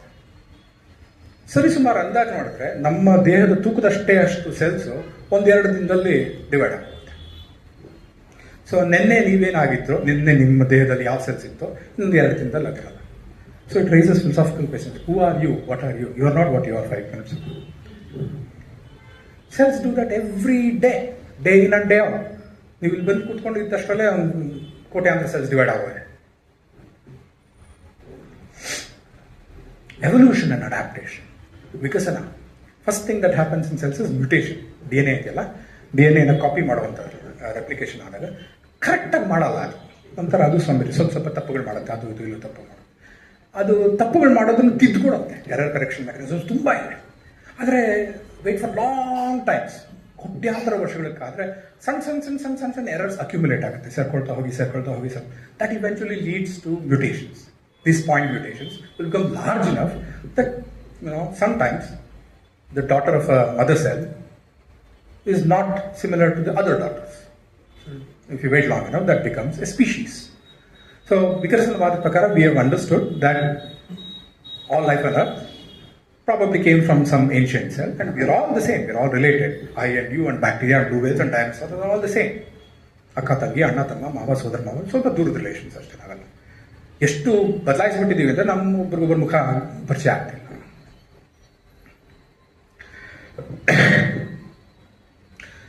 ಈ ಎವಲ್ಯೂಷನ್ ಅರ್ಥ ಮಾಡ್ಕೊಂಡಿರೋ ರೀತಿ ನಾವು ಒಂದು ಟ್ರೀ ಸ್ಟ್ರಕ್ಚರ್ ಅಲ್ಲಿ ಎಲ್ಲೋ ಒಂದು ಏನ್ಷಿಯಂಟ್ ಸೆಲ್ ಇತ್ತು, ಅದರಿಂದ ಡಿವೈಡ್ ಆಗಿ ಮೊದಲು ಒಂದಷ್ಟು ಕ್ರೀಚರ್ಸ್ ಬಂತು, ಮತ್ತೆ ಡಿವೈಡ್ ಆಯಿತು, ಮತ್ತೆ ಡಿವೈಡ್. ಈಗಿನ ಡೈವರ್ಸಿಟಿ, ಈಗಿನ ಡಿಸ್ಟ್ರಿಬ್ಯೂಷನ್ ಏನಿದೆ, that's what we see at this moment of time. Self organisation ಅಂತ ಕರಿತೀವಿ. ಇದೊಂದು ತುಂಬ ನಾನು ಕೆಲಸ ಮಾಡುವಂಥ ಕ್ಷೇತ್ರ ಇದು. ನನಗೆ ತುಂಬ ಇದು ರಾತ್ರಿ ಹೊತ್ತು ನಿದ್ದೆ ಕೆಡಿಸುವಂಥ ಪ್ರಾಬ್ಲಮ್ ಇದು. ಒದ್ದಾಡ್ತಿದ್ದೀನಿ ಒಂದು 23 ವರ್ಷದಿಂದ ಅರ್ಥ ಮಾಡ್ಕೊಳ್ತೀನಿ. ನಾನು ಒಬ್ಬನೇ ಅಲ್ಲ, 106 ವರ್ಷಗಳಿಂದ ಓದಾಡ್ತಿದ್ದಾರೆ. ಸಣ್ಣದು ಯಾವುದಾದ್ರೂ ಒಂದು ಪಾಂಡ್ ಹತ್ರ ಹೋದರೆ ಕಪ್ಪೆಗಳು ಸಣ್ಣ ಸಣ್ಣ ಮೊಟ್ಟೆಗಳು ಹಾಕಿರುತ್ತೆ, ಮೀನು ಕಪ್ಪೆ ಹಾಕಿರ್ತವೆ. ಅಂಥವುಗಳನ್ನ ಮೈಕ್ರೋಸ್ಕೋಪಲ್ಲಿ ತೊಗೊಂಡ್ಬಂದು ಒಂದು ಸ್ಲೈಡಲ್ಲಿ ಹಾಕಿಬಿಟ್ಟು ನಾವು ನೋಡ್ಬೋದು, ವಿಡಿಯೋ ನೋಡ್ಬೋದು. The emergence of form and shape ಅಂತೀವಿ. ಒಂದು ಜೀವದ ಆಕೃತಿ ಹೇಗೆ ಬರುತ್ತೆ ಅಂತ ವಿಡಿಯೋಗಳು ನೋಡಿದ್ರೆ ಸ್ವಲ್ಪ ಶಾಕ್ ಆಗುತ್ತೆ. ವಿಡಿಯೋ ಪ್ಲೇ ಮಾಡ್ತೀನಿ, ಮತ್ತೆ ಮಾತಾಡೋಣ. So something that starts from more or less like a sphere, a ball, no shape, starts dividing many cells. Cells start moving, reorganizing into shapes that start looking like a fish. ಸ್ವಲ್ಪ ಹೊತ್ತು ನಂತರ ನಿಮಗೆ ಬೆನ್ಮೂಳೆ ಕಾಣುತ್ತೆ ಅಲ್ವೇ? This is the backbone, typical of any vertebrates. Fish is also vertebrate. An eye-like pattern starts coming up here. ಸ್ವಲ್ಪ ಗಮನಿಸಿದ್ರೆ ನೀವು ಇದು ಸ್ಕೇಲ್ಸ್ ಇಲ್ಲಿದೆ, this is 0.1 millimeter, and time ಇಲ್ಲಿದೆ. ಸೊ 1000 ನಿಮಿಷಗಳಲ್ಲಿ ಏನು ಆಕೃತಿ ಇಲ್ಲದೆ ಇರುವಂಥ ಒಂದು small nice spherical ball of cell, ಒಂದೇ ಸೆಲ್ ಶುರುವಾಗುವಂಥದ್ದು, ಸೆಲ್ ಪ್ಲಸ್ ಸ್ವಲ್ಪ ಅಷ್ಟು ಊಟ, ಮೀನು ಬರುತ್ತೆ ಆಚೆಗೆ. ಅದು ಹೇಗೆ ಸಾಧ್ಯ? ನಾನು ಥರ್ಮೋಡೈನಮಿಕ್ಸ್ ಕಲಿತಿದ್ದಾಗ ಎಲ್ಲರೂ ಹೇಳಿದ್ರು, second half thermodynamics, entropy always increases, ಎಲ್ಲ ರ್ಯಾಂಡಮ್ ಆಗೋಗುತ್ತೆ ಅಂತ. ಸರ್ ನಾನು ನಿಜ ಎಲ್ಲರೂ ರ್ಯಾಂಡಮ್ ಆಗೋಗುತ್ತೆ ಅನ್ಕೊಂಡೆ. ಈ ಥರ ವಿಡಿಯೋಸ್ ಮೇಲೆ ಇದೇನಿತ್ತು, ಟೋಟಲಿ ರ್ಯಾಂಡಮ್ ಸ್ಟ್ರಕ್ಚರ್ ಬರ್ತಿದೆ. ಫಿಸಿಕ್ಸ್ಗೆ ಕಪಾಡಕ್ಕೆ ಕೊಡ್ದಂಗಾಗಲ್ವೇ? ಫಿಸಿಕ್ಸ್ ತಪ್ಪಂತೆಲ್ಲ ಹೇಳ್ತಾರೆ, ನಮ್ಗೆ ಈ ಫಿಸಿಕ್ಸ್ ಗೊತ್ತಿಲ್ಲ. ಎರಡನೇ ಪ್ರಶ್ನೆ, can be assemble living matter? So ನನ್ನ ಫೋನ್ ಏನಾದ್ರು ಮುರಿದು ಹೋಗ್ಬಿಡ್ತು ಅಂತಂದರೆ ಇದನ್ನು ಅಸೆಂಬಲ್ ಮಾಡ್ಬಾರ್ದು, ನನಗೆ ಬರಲ್ಲ. ಹೋಗಿ ಯಾವುದಾದ್ರು ಅಂಗಡಿ ಕೊಡ್ತೀನಿ, ಒಂದಷ್ಟು ಅದು ಇದು ಅದು ಹಾಕು ಇನ್ನೊಂದಷ್ಟು. ತುಂಬ ಮುರಿದೋಗಿದ್ರೆ ಆಗಲ್ಲ, ರಿಪ್ಲೇಸ್ ಮಾಡೋಕ್ಕಾಗಲ್ಲ, ಇನ್ನೊಂದು ದೊಡ್ಡ ಪಾರ್ಟ್ ಹಾಕು. ಏನು ಲಿವಿಂಗ್ ಸಿಸ್ಟಮ್ಸ್ನ ಅಸೆಂಬಲ್ ಮಾಡೋಕ್ಕಾಗತ್ತಾ? ಇದೊಂದು ಎಕ್ಸ್ಪೆರಿಮೆಂಟು. ಒಂದು 6 day old ಚಿಕ್ ಎಂಬರಿಯೋ ತೊಗೊಳ್ತೀನಿ, ಲಿವಿಂಗ್ ಒಂದು ಜಾರಲ್ಲಿ ಹಾಕಿದ್ದೀನಿ. So this is alive, I am sure everybody agrees to that. It's like a chick, ತಲೆ ಇದೆ, ಕಣ್ಣಿದೆ, ಬೆನ್ನಿದೆ. ಸೊ ಒಂದು ಎಕ್ಸ್ಪೆರಿಮೆಂಟ್ ಕ್ರಶ್ ಮಾಡ್ತೀನಿ. ಒಂದು ಎಕ್ಸ್ಪೆರಿಮೆಂಟ್ ಮಾಡಿದ್ದಾರೆ, ಅರ್ಥ ಮಾಡ್ಕೊಳ್ಳೋದಕ್ಕೋಸ್ಕರ. ಸೊ ಕ್ರಶ್ ಇಟ್, ಬಟ್ ಏನು ತೆಗಿಬೇಡಿ, ಏನು ಒಳಗಡೆ ಹಾಕ್ಬೇಡಿ material. So same atoms and molecules that made up the chick are still there in the test tube. Nothing remove, nothing added. Centrifugate ಮಾಡ್ತೀನಿ. ಸೆಂಟ್ರಿಫ್ಯೂಗೇಟ್ ಮಾಡೋದನ್ನ ಒಂದು ಬೇಕಾದ್ರೆ ದಾರ ಕಟ್ಬಿಟ್ಟು ದೂರ ತಿರುಗಿಸಿದ್ರೆ ತುಂಬ ಭಾರವಾಗಿರುವಂಥದ್ದೆಲ್ಲ ಒಂದು ಕಡೆ ಹೋಗುತ್ತೆ, ಲೈಟ್ ಆಗಿರೋದು ತುಂಬ ಕಡೆ. ಮೊದಲನೇದು ಒಂದು ರೀತಿ ಆರ್ಡರ್ ಇದೆ, ಕೊಡ್ತೀರಾ? ನಂಗೆ ಗೊತ್ತಿಲ್ಲ ಯಾವ ಥರ ಆರ್ಡರ್ ಅಂತ, ಜೀವ ಇರುವಂಥ ಆರ್ಡರ್ ಏನು ಅಂತ ನಂಗೆ ಗೊತ್ತಿಲ್ಲ ಸರ್. ಎರಡನೇದು ಒಂಥರ ಡಿಸಾರ್ಡರ್ಡ್ ಆಗಿ ಎಲ್ಲ ಮಿಕ್ಸ್ ಆಗೋದು, ಯಾವುದೆಲ್ಲ ಇದೆ. ಮೂರನೇದು ಒಂಥರ ಆರ್ಡರ್ ಇದೆ, ತುಂಬ ಹೆವಿ ಆಗಿರೋದೆಲ್ಲ ಬಾಟಮ್ ಇದೆ, ತುಂಬ ಲೈಟ್ ಆಗಿರೋದೆಲ್ಲ ಟಾಪಲ್ಲಿದೆ. ಆದರೆ ಐಡೆಂಟಿಕಲ್ ಕೆಮಿಕಲ್ ಕಾಂಪೋಸಿಷನ್, ಏನು ತೆಗೆದಿಲ್ಲ, ಏನೂ ಹಾಕಿಲ್ಲ. ನಾವೆಲ್ಲರೂ ಒಪ್ಕೊಳ್ತೀವಿ, ಲೆಫ್ಟಲ್ಲಿ ಇರುವಂಥದ್ದು ಅಲೈವ್, ರೈಟ್ ಮೋಸ್ಟಲ್ಲಿ ಇರುವಂಥದ್ದು ಡೆಡ್. ಏನೂ ಹಾಕಿಲ್ಲ, ಏನೂ ತೆಗೆದಿಲ್ಲ, ಕೆಮಿಕಲ್ಸ್ನ ಜೋಡಿಸಿರೋ ರೀತಿ ಬೇರೆ. ಲೆಫ್ಟಿಂದ ರೈಟ್ಗೆ ಹೋಗೋದು ತುಂಬ ಸುಲಭ, ರೈಟಿಂದ ಲೆಫ್ಟ್ ಬರೋದು ನಮ್ಗೆ ಯಾರಿಗೂ ಗೊತ್ತಿಲ್ಲ. ಇದು ಯಾರಿಗೂ ಗೊತ್ತಿಲ್ಲ. ಚಿಕ್ಕ ಬಿಡಿ, ಒಂದು ಬ್ಯಾಕ್ಟೀರಿಯಾನ ಅಸೆಂಬಲ್ ಮಾಡಬೇಕು, ತಡೆ ಆಗೋದೆ ನಮಗೆ. We don't know how to do that. ಬ್ಯಾಕ್ಟೀರಿಯಾನಲ್ಲಿರುವಂಥ ಪ್ರತಿಯೊಂದು ಮಾಲಿಕ್ಯೂಲ್ನು ಸಿಂಥಸೈಸ್ ಮಾಡೋಕೆ ಗೊತ್ತು ನಮಗೆ, ಇಂಡಿವಿಜುವಲ್ ಮಾಲಿಕ್ಯೂಲ್ಸ್ ಪ್ರಾಪರ್ಟೀಸ್ ಅರ್ಥ ಮಾಡ್ಕೊಳ್ಳೋದು ಗೊತ್ತು. ಅದನ್ನು ಯಾವ ರೀತಿ ಜೋಡಿಸ್ಬೇಕು ಅದನ್ನು ಗೊತ್ತಿಲ್ಲ. ಸೊ ಸಮರಿ ಒಂದು ಸಂಕೀರ್ಣತೆ, ಕಂಪ್ಲೆಕ್ಸಿಟಿ, ರೆಪ್ಲಿಕೇಶನ್, ಡಿವೈಡ್ ಆಗುವಂಥದ್ದು, self organisation, evolution and adaptation. These are like the key features of living materials that come out. Many of these properties, ಈ ಗುಣಲಕ್ಷಣಗಳು ಪ್ಯಾಟರ್ನ್ಸ್ ಮೂಲಕ ಬರುತ್ತೆ. ಇವತ್ತು ನಾನು ಸರಿಯಾಗಿರೋ ಪ್ಯಾಟರ್ನ್ ಹಾಕೊಂಡಿಲ್ಲ, ಸುಮಾರು ಜನ ಶರ್ಟ್ ಪ್ಯಾಂಟ್ಸ್ ಹಾಕೊಂಡಿರೋ patterns, stripes are kinds of pattern. ಜೀವಂತ ವಸ್ತುಗಳು ಬೇರೆ ಥರ ಪ್ಯಾಟರ್ನ್ಸ್ ಬರುತ್ತೆ. ಆ ಪ್ಯಾಟರ್ನ್ಸ್ನಿಂದನೇ ಅವುಗಳ ಗುಣಲಕ್ಷಣಗಳು ಬರುವಂಥದ್ದು. ವರ್ಷ ವಿಡಿಯೋಗಳು ತೋರಿಸ್ತೀನಿ ನಿಮಗೆ ಅರ್ಥ ಮಾಡ್ಕೊಳ್ಳೋದಕ್ಕೆ. ಹಣ್ಣಿನ ನೊಣ, ಡ್ರೋಸೋಫಿಲಾ, ಫ್ರೂಟ್ ಫ್ಲೈ ಅಂತ ಕರಿತೀವಿ, ಅಥವಾ ವಿನೆಗರ್ ನೊಣ ಅಂತ. ಇದು ಒಂಥರ ಮಾಡೆಲ್ ಆರ್ಗನಿಸಮ್ ಬಯಾಲಜಿನಲ್ಲಿ ಓದೋದಕ್ಕೆ. ಮೈಸೂರಿನಲ್ಲಿ ಎಚ್ ಎ ರಂಗನಾಥ್ ಇದ್ದರು, ಚಾನ್ಸಲರ್ ಕೂಡ ಆಗಿದ್ದರು. ಭಾರತದಲ್ಲಿ ಡ್ರೋಸೋಫಿಲಾ ಬಗ್ಗೆ ತುಂಬ ಸಂಶೋಧನೆ ಮಾಡಿದಂಥವರಲ್ಲಿ ಅವರು ಮುಂಚೂಣಿಯಲ್ಲಿದ್ದರು. ಇದರ ಜೆನೆಟಿಕ್ಸ್ ತುಂಬ ಗೊತ್ತು ನಮಗೆ, ತುಂಬ ಕಲಿತಿದ್ದೀವಿ ಇದ್ರ ಬಗ್ಗೆ ಎಲ್ಲ. ಬಟ್ ಜೆನೆಟಿಕ್ಸ್ ಇಂದನೇ ನಮಗೆ ಅದರ ಆಕೃತಿ ಹೇಗೆ ಬರುತ್ತೆ ಅಂತ ಗೊತ್ತಿಲ್ಲ. ಈಗೀಗ ಒಂದು 10-15-20 ವರ್ಷಗಳಿಂದ ಅವುಗಳ ಆಕೃತಿಗಳು ಹೇಗೆ ಬರುತ್ತೆ ಅಂತ ವಿಡಿಯೋ ಮಾಡಿ ಅರ್ಥ ಮಾಡ್ಕೊಳ್ಳೋದು, ಕ್ವಾಂಟಿಟೇಟಿವ್ಲಿ ಮೆಷರ್ ಮಾಡುವಂಥ ಕೆಪಬಿಲಿಟೀಸ್ ಮೈಕ್ರೋಸ್ಕೋಪ್ಸ್ ಬರ್ತಾ ಇದೆ. ಫಾರ್ ಎಕ್ಸಾಂಪಲ್, ಈ ವಿಡಿಯೋ ನೋಡಿ, ಅದರ ವಿಂಗ್ ಇದೆಯಲ್ಲ, ರೆಕ್ಕೆ ಸೃಷ್ಟಿಯಾಗುವಂಥ ವಿಡಿಯೋ ಇದು. ಆ ಇಂಡಿವಿಜುವಲ್ ಡಾಟ್ಸ್ ಕಾಣಿಸ್ತಿದೆಯಲ್ಲ, ಪ್ರತಿಯೊಂದು ಒಂದೊಂದು ಸೆಲ್. ಆ ಒಂದೊಂದು ಸೆಲ್ ಹಿಡ್ಕೊಂಡ್ರೆ you can't say that it's a wing. But when the cells come together, they flow together, they organise together, you get a wing. ಸ್ವಲ್ಪ ಹೊತ್ತು ನೋಡಿದ್ರೆ ನಿಮ್ಗೆ ವೇಯಿಂಗ್ ಪ್ಯಾಟರ್ನ್ಸ್ ಕೂಡ ಕಾಣುತ್ತೆ ವಿಂಗಲ್ಲಿ. Okay, it's a very collective property. ಯಾವ ಮಟ್ಟಕ್ಕೆ ಅಂದರೆ ನಾವು ಇದನ್ನೆಲ್ಲ ಫಾಲೋ ಮಾಡ್ತಿದ್ದೀವಿ. ಇಂಡಿವಿಜುವಲ್ ಕ್ರಿಕೆಟ್ ಬಾಲ್ನ ಟ್ರ್ಯಾಕ್ ಮಾಡೋದಲ್ಲ ಕ್ಯಾಮ್ರಾಸ್ ಇಟ್ಟು, ಅದೇ ಥರ ಮೈಕ್ರೋಸ್ಕೋಪಿಕ್ ಕ್ಯಾಮ್ರಾಸ್ ಇಟ್ಟು ಅದನ್ನು ಟ್ರ್ಯಾಕ್ ಮಾಡ್ತೀವಿ. ಯಾಕೆ ಈ ಸೆಲ್ ಹೋಯ್ತು, ಆ ಸೆಲ್ ಆಗುತ್ತೆ, ಈ ಸೆಲ್ಲೇ ಹೋಗ್ಬೇಕಾಗಿಲ್ಲ, ಯಾವ ಬೇಕಾದ್ರೂ ಹೋಗ್ಬೋದು. ಒಂದಷ್ಟು ಸೆಲ್ಗಳು ಈ ಕಡೆ ಹೋಗ್ಬೇಕು, ಒಂದಷ್ಟು ಸೆಲ್ಗಳು ಆ ಕಡೆ ಹೋಗ್ಬೇಕು, ದೊಡ್ಡದಿಲ್ಲಿರಬೇಕು, ಚಿಕ್ಕದಿಲ್ಲಿರಬೇಕು. ಈ ಥರ ಡೀಟೇಲ್ಸ್ ತುಂಬ ಮುಖ್ಯ ಅಲ್ಲ, ಯಾವ ಸೆಲ್ಲಲ್ಲಿ ಹೋಯ್ತು ಅಂತ. ಬಿಗರ್ ಪಿಕ್ಚರ್ ಇದೆಯಲ್ಲ, ಅದು ತುಂಬ ಮುಖ್ಯ. ಆ ಪ್ಯಾಟರ್ನ್ ಬಂತ, ಆ ವೇನ್ ಬಂತ, that's all the life CARES. Classic patterns ನಾವೆಲ್ಲ ನೋಡಿರ್ತೀವಿ. ಆಚೆ ಹೋಗಿ ನೋಡಿದ ತಕ್ಷಣ ಬರ್ಡ್ ಪ್ಯಾಟರ್ನ್ಸ್ ಬರುತ್ತೆ. ನಾನು ನಿಮಗೆ ಇದು ಬರ್ಡ್ಸ್ ಅಂತ ಹೇಳದೇ ಇದ್ದಿದ್ರೆ ಮೇ ಬಿ ಕೂಡ ಬೀನ್ ಲಿಕ್ವಿಡ್ ಡ್ರಾಪ್ಲೆಟ್. ಒಂದು ಡ್ರಾಪ್ಲೆಟ್ ಸ್ಪೇಸಲ್ಲಿ ಎಷ್ಟೋ ವಿಡಿಯೋಸ್ ನೋಡಿರ್ತೀರ ನೀವು. ಒಂದು ಡ್ರಾಪ್ಲೆಟ್ ಆಫ್ ವಾಟರ್ ಸ್ಪೇಸಲ್ಲಿ ತುಂಬ ಫ್ಲೋಟ್ ಆಗ್ತದೆ, ಅದೇನೇನೋ ಶೇಪ್ಸ್ ಎಲ್ಲ ತಗೊಳ್ತಾ ಇರುತ್ತೆ. Why could this be a droplet of water? Many ideas of physics of life came from study bird flocks. ಕೊನೆಗೆ ಬರ್ತಿದ್ವಿ ಒಂದು ಪಸಲ್ಲು, ನನಗೆ ತುಂಬ ಇಷ್ಟ ವಿಡಿಯೋ. ಪ್ಯಾಟರ್ನ್ಸ್ ಅಂತ ಹೇಳ್ತೀವಲ್ಲ, ಪ್ಯಾಟರ್ನ್ಸ್ನ ಉಪಯೋಗಿಸ್ಕೊಂಡು ಲಿವಿಂಗ್ ಥಿಂಗ್ಸ್ ಏನು ಮಾಡುತ್ತೆ. ಸುಮ್ಮನೆ ಶರ್ಟ್ ಚೆನ್ನಾಗಿದೆ, ರೆಡ್ ಕಲರ್ ಪ್ಯಾಟರ್ನ್ ಆ ಥರ ಅಲ್ಲ. ದಿನನಿತ್ಯದ ಉಳಿವಿಗಾಗಿ ಅದರ ಪ್ಯಾಟರ್ನ್ಸ್ ತುಂಬ ಮುಖ್ಯ. ಇದೊಂದು ವಿಡಿಯೋ ಒಂದು 2012, ಸೊ ಒಂದು 20 ಆಯಿತು, ಒಂದು 15 ವರ್ಷ ಆಯಿತು. ಅಮೆರಿಕದ ಈಸ್ಟ್ ಕೋಸ್ಟಲ್ಲಿ ತೆಗೆದಿರುವಂಥ ವಿಡಿಯೋ. ರಾಜರ್ ಹ್ಯಾನ್ಲನ್ ಅಂತ ಅವರು ತೆಗೆದಿರೋದು. ಅವರು ಅಂಡರ್ ವಾಟರ್ನಲ್ಲಿ ಸ್ವಿಮ್ ಮಾಡ್ಕೊಂಡು ಹೋಗ್ತಿದ್ರು ಒಂದಿನ. ಅದೇನೋ ಒಂದು ಕಾಣಿಸ್ತು, ಅವ್ರಿಗೆ ಆ ವಿಡಿಯೋ ಶೂಟ್ ಮಾಡಿದ್ದಾರೆ. ಸೊ ಒಂದು ಕ್ಲೂ, ಈ ಚಿತ್ರದಲ್ಲಿ ಒಂದು ಆಕ್ಟೋಪಸ್ ಇದೆ, ಎಲ್ಲಿ ಅಂತ ಕಂಡುಹಿಡಿಯಿರಿ. ನೋಡಿರೋರಿದ್ದರೆ ದಯವಿಟ್ಟು ಆನ್ಸರ್ ಕೊಡಬೇಡಿ, ನೋಡ್ದಿರೋರು ಸ್ವಲ್ಪ ತಲೆ ಕೆಡಿಸ್ಕೊಡಿ.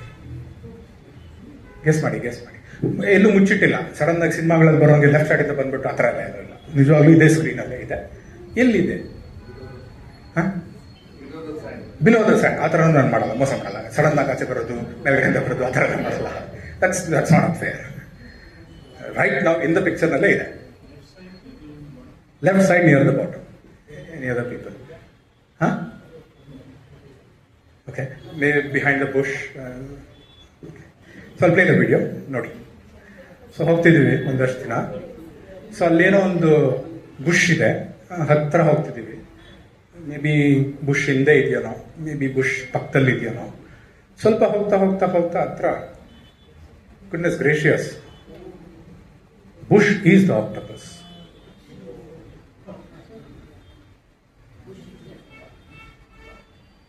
So the octopus was able to create a pattern on its scale that mimicked the bush so well. What a way to camouflage. ಇನ್ನೊಬ್ಬ ಶೋರ್ ಮಾಡಿ.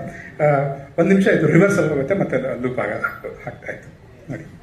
ಸೊ ದರ್ಸ್ ಅ ಬುಷ್ ದೇ, ನೋಡ್ಕೊಳ್ಳಿ.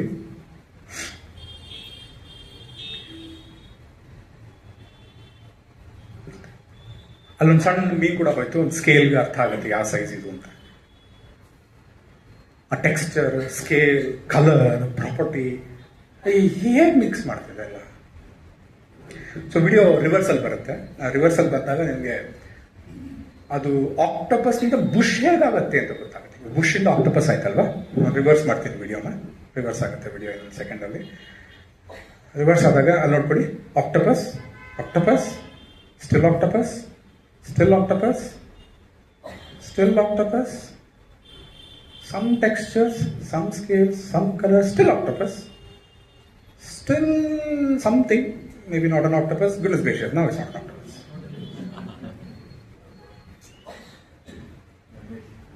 ಸೊ ಇದೆಲ್ಲ ಆಗಿದ್ದು ಟೈಮ್ ನೋಡ್ಕೊಳ್ಳಿ, 2 second, 2 second. So 2000 milli seconds same as 2 seconds. ಹೇಗೆ ಮಾಡುತ್ತೆ ಅಂದ್ರೆ ನೀವು ಪ್ರತಿಯೊಂದು ಸೆಲ್ ಎಲ್ಲ ಹೋಯ್ತು ಅದೆಲ್ಲ ಮುಖ್ಯ. ನಾನು ಬುಷ್ ತರ ಕಾಣಿಸ್ಬೇಕು. ಈ ತರ ಕಲರ್ ಕಂಟ್ರೋಲ್ ಹೇಗೆ ಮಾಡುತ್ತೆ ನಮ್ಗೆ ಗೊತ್ತಿಲ್ಲ, ಇದರ ಬಗ್ಗೆ ಎಲ್ಲ. Is an extreme example. ಇದನ್ನ ಇವಾಗ ಎಕ್ಸ್ಪ್ಲೇನ್ ಮಾಡಿದ್ರೆ ನಮ್ಗಂತೂ ಬರಲ್ಲ. But these are things that puzzle you. I mean at the end of the day it must be physics, it must be molecules, it must be electrons. But how do they make these things? Okay, so I want to end by telling you some ideas that this not new. I mean ಈ ಥರ ಯೋಚನೆ ಮಾಡಿರುವಂಥದ್ದು. So classically physics biology ಅಂತಂದ್ರೆ ನಾವೆಲ್ಲ ಅನ್ಕೊಳ್ಳೋದು medical. ಅಲ್ವೇ? Of course physics provides tools for biology and has been providing for very long time. ಟೆಲಿಸ್ಕೋಪ್ಸ್ನಿಂದ ನಾವು ಅಂತರಿಕ್ಷವನ್ನು ಹೇಗೆ ನೋಡ್ತೀವಿ, ಮೈಕ್ರೋಸ್ಕೋಪ್ ಅಂತ ಅದೇ ಥರ ಸೂಕ್ಷ್ಮ ವಸ್ತುಗಳು ನೋಡ್ತೀವಿ. Scanning electron microscopes of ants are classic example. I mean ನಮಗೆಲ್ಲ ಅನುಭವ ಆಗಿರುವಂಥದ್ದು. ಒಂದು ಹಾಸ್ಪಿಟ್ಲಿಗೆ ಹೋದ್ರೆ ಈಗ ಮೊದಲು ಪೆಟ್ ಸ್ಕ್ಯಾನ್ ಮಾಡಿಸಿ MRI ಸ್ಕ್ಯಾನ್ ಮಾಡಿಸ್ಬಿಡ್ತಾರೆ. ಏನಿರಲಿ ಏನಿಲ್ಲದೆ ಇರಲಿ ಮೊದಲು ಸ್ಕ್ಯಾನ್ ಮಾಡಿಸ್ಬಿಡ್ತಾರೆ. ಇದಕ್ಕೆಲ್ಲ ಫಿಸಿಕ್ಸ್ ಕಾರಣ. MRI is nothing but magnetic resonance imaging, basically the resonance of nuclear physics, quantum mechanics ಬರಬೇಕು ಅದಕ್ಕೆ. PET scan is positron emission tomography. Positron is an antimatter particle. So ಅದರಿಂದ ನಮಗೆ they are very useful. We can use them to detect diseases, treat them, find out what they are and so on. So ಇನ್ನೂ classic examples. DNA structure ನಾವು ಕಂಡು ಹಿಡ್ಕೊಂಡಿದ್ದೆ x-ray scattering ಇಂದ. The fundamental thing of life, the thing that carries information ಅಂತ ಏನಿದೆ ಅದರ structure, double helical structure ಗೊತ್ತಾಗಿದೆ ನಮಗೆ x-ray scatter. So x-ray scattering itself was a tool given by physics to probe something else, which was used to find out the fundamental molecule of life itself.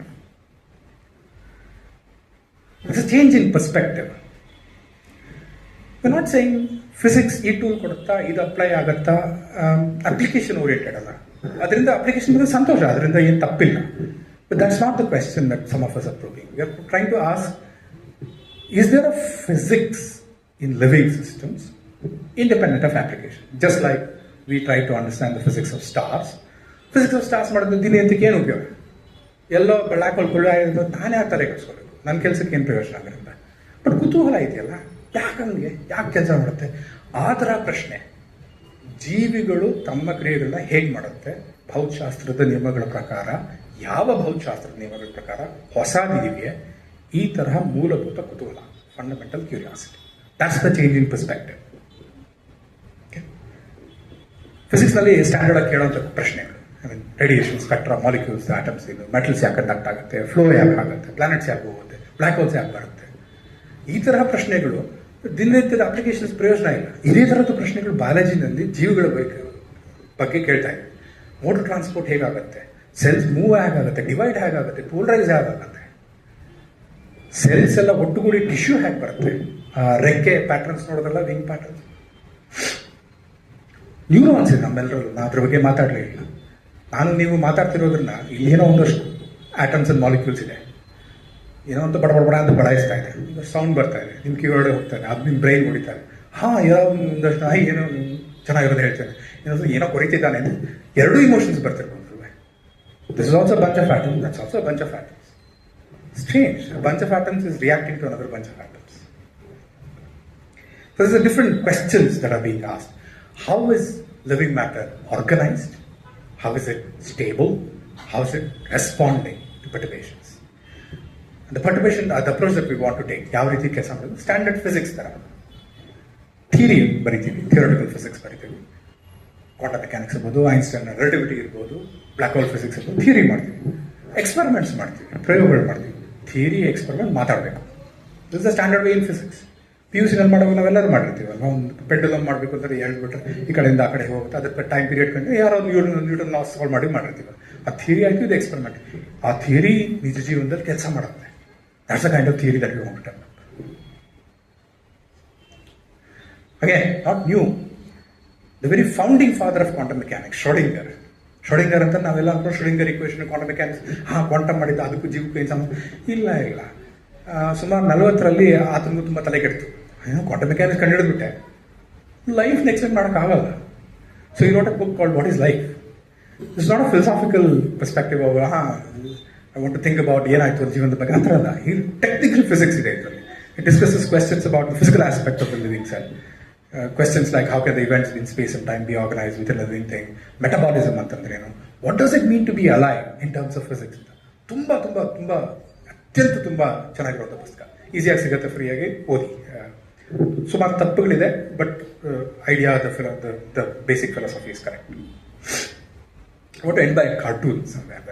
ಒಂದು 6-7 ವರ್ಷಗಳ ಹಿಂದೆ New York ಟೈಮ್ಸ್ನ ಒಂದು cartoon ಬಂದಿತ್ತು. Under ಗ್ರಾಡ್ಸ್ ಎಲ್ಲ ಕೇಳಿದ್ರಂತೆ, ಫಿಸಿಕ್ಸ್ನಲ್ಲಿ ಯಾವುದಪ್ಪ ಕಷ್ಟ area ಅಂದ್ಬಿಟ್ಟು. ನ್ಯೂಟನ್ಸ್ ಲಾಸ್ ತುಂಬ ಸ್ವಲ್ಪ ಸ್ಪೆರಿಟಿವಿಟಿ ಇದೆಯಾ, ಕ್ವಾಂಟಮ್ ಮೆಕ್ಯಾನಿಕ್ಸ್ ಸ್ವಲ್ಪ ಕಷ್ಟ, ಸ್ಯಾಂಡ್ ಮರಳನ್ನ ಅರ್ಥ ಮಾಡ್ಕೊಳ್ಳೋದು ತುಂಬ ಕಷ್ಟ, ರಿಲೇಟಿವಿಟಿನ ಅರ್ಥ ಮಾಡ್ಕೋಬೋದು, ಮರಳನ್ನ ಅರ್ಥ ಮಾಡ್ಕೊಳ್ಳೋಕ್ಕಾಗಲ್ಲ, still an unsolved problem, collective thing ತುಂಬ ಕಷ್ಟ, ಒದ್ದಾಡ್ತಿದ್ದೀವಿ ನಾವು. ನನ್ನ prediction living matter is way way way way far away, not even the scales are not even there. Let me end by saying that ನಾನು ಸುಮಾರು ಉದಾಹರಣೆಗಳು ಕೊಟ್ಟು ತುಂಬ ಕಷ್ಟ, ಅರ್ಥ ಮಾಡ್ಕೊಳಕ್ಕಾಗಲ್ಲ ಅಂತಿದ್ದೀವಿ. ಹಾಗೆಲ್ಲ ಇದ್ರೆ ಬಿಟ್ಬಿಡ್ಬೇಕೆ? ಇಲ್ಲ, ಐ ಮೀನ್ ಕಷ್ಟವಾಗಿರೋದನ್ನೇ ಕೆಲಸ ಮಾಡಬೇಕಲ್ವೇ. ಒಂದು 2-3 ದಶಕಗಳಿಂದ, late part of the 20th centuryಯಿಂದ ದ ಫಿಸಿಕ್ಸ್ ಆಫ್ ಲೈಫ್ ಅಂತ ಒಂದು ಏರಿಯಾ ಶುರುವಾಗ್ತಿದೆ. To the extent now it's recognized as a valid branch of physics, like condensed matter physics, statistical physics, astrophysics, whatever. Biological physics, physics of life, biophysics, ಏನಾದರೂ ಬರೀ it's recognized as a proper branch of physics. ಹಾಗಾದರೆ ನಮ್ಮ ದೇಶದಲ್ಲೂ we should put in some efforts to develop these things. We should build up the structure. I mean, if these kinds of research is going to happen, and introduction ಹೇಳಿದಂಗೆ it will be the century of biology. Should be prepared. We are getting prepared. One of the pioneers in this field, Vidyananda Nanjundaiah ಅವರು, Chicago ಯೂನಿವರ್ಸಿಟಿನಲ್ಲಿ PhD ಮಾಡಿದ್ರು ಫಿಸಿಕ್ಸ್ನಲ್ಲಿ. 70ರಲ್ಲಿ, ನಾನು ಹುಟ್ಟೇ ಇರಲಿಲ್ಲ ಆಗ. 70ರಲ್ಲಿ ಅವ್ರು ಮಾಡಿದ ಕೊನೆ ಅವ್ರ ತನಕ ಕೇಳಿ ಅವ್ರನ್ನ ಕರೆಸಿ ಯಾವತ್ತಾದ್ರು ಅವರು ಹೇಳ್ತಾರೆ PhD ಕೊನೆಯಲ್ಲಿ ಅವ್ರಿಗೂ ತನಕ ಹೇಳ್ತಿದ್ವಿ, ಏನು ಇಷ್ಟೆಲ್ಲ ಫಿಸಿಕ್ಸ್ ಮಾಡ್ತಿದ್ವಿ, ಒಂದು ಬ್ಯಾಕ್ಟೀರಿಯಾ ಅರ್ಥ ಮಾಡ್ಕೊಳಕ್ಕಾಗಲ್ಲ, ಒಂದು ನೊಣಾನ ಅರ್ಥ ಮಾಡ್ಕೊಳಕ್ಕಾಗಲ್ಲ ನಮಗೆ. ಸೊ ಈ move to biology, too ahead of his time 1970s and 80s ನಲ್ಲಿ ವಾಪಸ್ ಬಂದು ಇಂಡಿಯನ್ ಸೈನ್ಸ್ನಲ್ಲಿ ಇದ್ದರು. ಸುಮಾರು ಒಂದು 15-20 ವರ್ಷದಿಂದ ರಿಟೈರ್ಡ್ ಕೂಡ ಆದರು. ಒಂಥರ ನನ್ನ ಗುರುಗಳು ಬಂದು ಎಷ್ಟೋ ಸಹಾಯ ಮಾಡಿದ್ದಾರೆ. ಪರ್ಸ್ಪೆಕ್ಟಿವ್ಸ್ ಇದೆ, ಯಾವ ಥರ ಅದನ್ನು ಅರ್ಥ ಮಾಡ್ಕೊಳ್ಬೇಕು ಅನ್ನೋದು ತುಂಬ ಗಣ್ಯ ವ್ಯಕ್ತಿ ಅವರು. ಎರಡನೇವರು ಮದನ್ ರಾವ್, ಅವರು ಒಂಥರ ನನ್ನ ಗುರುಗಳೇ. Modern physics of life, modern biological physics ಒಂದು 20-30 ವರ್ಷಗಳ ನಡೆಯುವಂಥದ್ದು ಭಾರತದಲ್ಲಿ ತುಂಬ ಕೆಲಸ ಮಾಡಿರುವಂಥ. ಭಾರತದಲ್ಲಿ ಸುಮಾರು ರಿಸರ್ಚ್ ಗ್ರೂಪ್ಸ್ ಇದೆ. ನಾನು ಒಬ್ಬನೇ ಅಲ್ಲ, ನಾವು ತಲೆ ಕೆಡ್ಸ್ಕೊಂಡು ಅಲ್ಲ ತುಂಬ ಜನ ಮಾಡ್ತೀವಿ ಎಫರ್ಟ್ಸ್ ಇದಕ್ಕೆ ಬಗ್ಗೆ.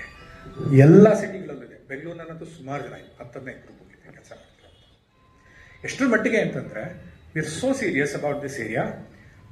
In TIFR, we have started a new PhD program. Guess what? The name is Physics of Life. So this is a PhD program. ಒಂದು 3 ವರ್ಷದ ಹಿಂದೆ ಶುರು ಮಾಡಿದ್ವಿ. We are targeting very exceptional creative students, very adventurous ಆಗಿರಬೇಕು, ಸ್ವಲ್ಪ risky area, but it also promises something new.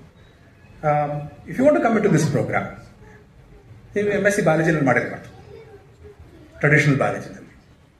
MSc should be in physics, mathematics, computer science, or any of the branches of engineering. So we want to bring a different perspective to biology. We want to look at living things as physical objects, as mathematical theories, as engineering things. That's the perspective that we want to bring into this area. So if you want to join this program, please encourage. ನಿಮ್ಮ ಪರಿಚಯದವ್ರಿಗೆ ಕಳಿಸಿ, link ಕಳಿಸ್ತೀನಿ ಬೇಕಿದ್ರೆ.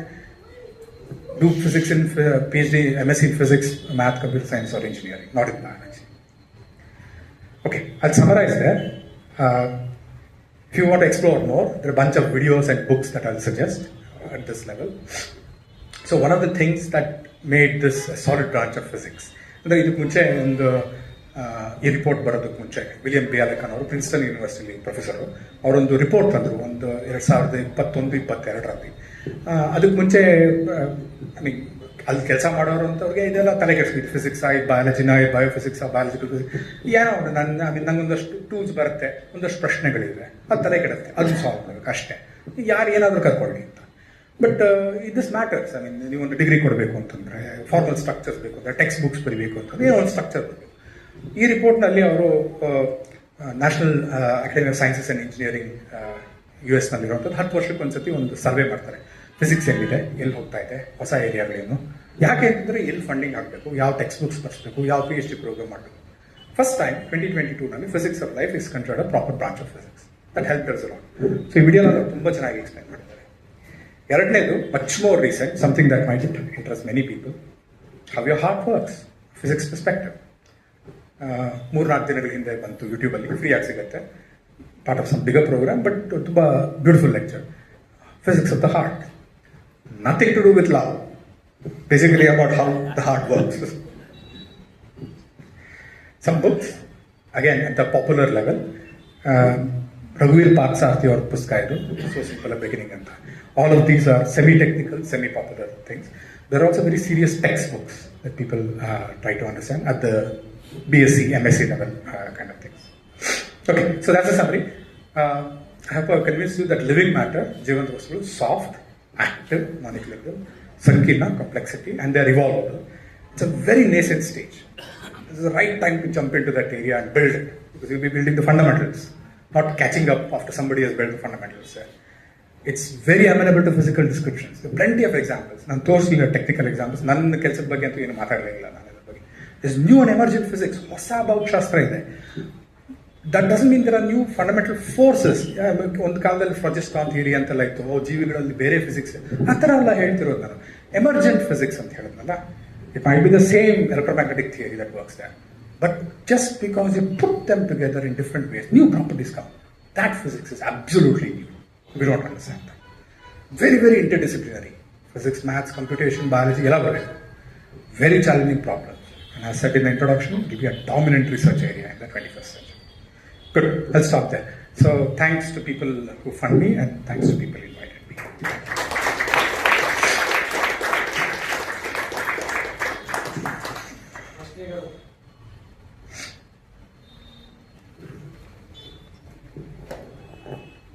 My name is Dr. Anjaney Murthy. I'm an Ayurvedic doctor. Sure. Definition: same dream chetanam, there is dream chetanam. Sir, mic use ಮಾಡ್ತಾ ಇದ್ದೀವಿ, don't mind.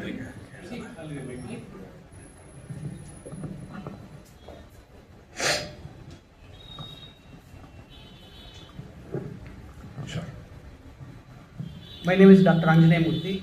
I am an Ayurvedic doctor. ಆಯುರ್ವೇದದ ಒಂದು definition ಇದೆ, ಸೇಂದ್ರಿಯಂ ಚೇತನಂ ನಿರೇಂದ್ರಿಯಂ ಅಚೇತನಂ ಅಂತ ಹೇಳ್ತೀನಿ. ತುಂಬ ಅದ್ಭುತವಾಗಿ ಮಾಡಿದರೆ. I want to congratulate you. Thank you sir, thank you very much. But at the end of the day ನಮಗೇನೋ ಒಂದು ಗೋಲ್ ಇರಬೇಕು. ಕೊನೆಯ ನಾವು ಮಾಲಿಕ್ಯೂಲ್ಸ್ನೆಲ್ಲ ಸೇರಿಸ್ಬಿಟ್ಟು ವಿ ಕಾಂಟ್ ಇಂಟ್ರೊಡ್ಯೂಸ್ ಆತ್ಮ into that make that is a living creature. Introduce what? All molecules ಏನೇನು ಬೇಕು ಎಲ್ಲ ಹುಡ್ತೀವಿ ಮಾಲಿಕ್ಯೂಲ್ಸ್. ಆ ಮಾಲಿಕ್ಯೂಲ್ಸ್ನ ಒಂದು ಕಲೆಕ್ಟಿವ್ ಸ್ಟ್ರಕ್ಚರ್ಗೆ man cannot put atma there. I don't know what is atma, sir. I really don't know. The difference between... Does a bacteria have atma? Yes. But I don't know how to measure it. It will be fantastic if you can find a way to measure it. My question is, there is a basic difference between the living and non-living things. At the end of the day, at any time, can we hope a group of non-living substances are given, all elements, whatever elements are given, can we put life and call that as a living being? Is it possible by human beings? We don't know for sure, but there have been plenty of experiments. And last week, ಜಾಣಸುದ್ದಿಯಲ್ಲಿ ಬಂದಿತ್ತು, ನನ್ನ colleague ಒಬ್ಬರು ಶಶಿ ತುಟ್ಟಬಲಿ ಅಂತ. Can we create the molecules of life in the lab? This is an old question, origin of life question. ಸುಮಾರು ವರ್ಷಗಳಿಂದ ನಡೀತಿದೆ, ಸುಮಾರು ಥಿಯರಿಗಳಿದೆ. ಟ್ರಾನ್ಸ್ಫರ್ಮಿ ಅಂತಿದೆ, ಬೇರೆ ಎಲ್ಲಿಂದ ಮತ್ತು ಜೀವ ಅಂತಲ್ಲ. ಯೂರಿ ಮಿಲ್ಲರ್ ಎಕ್ಸ್ಪೆರಿಮೆಂಟ್ಸ್ ಇದೆ. ನಮ್ಮ ಭಾರತದಲ್ಲಿ 70-80 ದಶಕದಲ್ಲಿ ಒಂದು ತುಂಬ ಚೆನ್ನಾಗಿರುವಂಥ ರಿಸರ್ಚ್ ನಡೀತು, ಗೊತ್ತಿಲ್ಲ ಜನರಿಗೆ. ಬಹಾದೂರ್ ಅಂತ, ಕೃಷ್ಣ ಬಹಾದೂರ್ ಆ್ಯಂಡ್ ರಂಗನಾಯಕಿ ಅಂತ, ಅಲಹಾಬಾದ್ ಯೂನಿವರ್ಸಿಟಿಯಲ್ಲಿ ಕೆಲಸ ಮಾಡಿದಂಥವ್ರು. They were able to actually show that using very simple chemistry, very minimalistic chemistry, you can get more or less the fundamental building blocks of life. Amino acids, the correct proportion, not using Urey experiments and so on. Karanantaglinda, historical reasons, whatever it be, they were ignored and their work was not given enough appreciation. ಇತ್ತೀಚೆಗೆ ಒಂದು 2 ವರ್ಷಗಳಲ್ಲಿ ನನ್ನ colleague Shashi ತುಟ್ಟುಪಲ್ಲಿ ಅಂತ he has been able to reproduce that problem. It looks like we can make those molecules in the lab. Now, is it alive? Don't know. We definitely don't know about that. We're even searching for the property of what does it mean to be alive. So one way is to ask, first define what is being alive. Maybe I'll do the other way around. I'll say, what are the properties of being alive? I won't define what is alive. I'll say, what are the properties of being alive?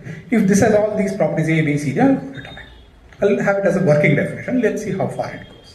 That's the approach, practical approach that we are taking. Deeper questions like what we asked, I definitely don't know the answer to that. You want me to answer that? No, I don't know the answer to that. DNA application property ಹೌದು.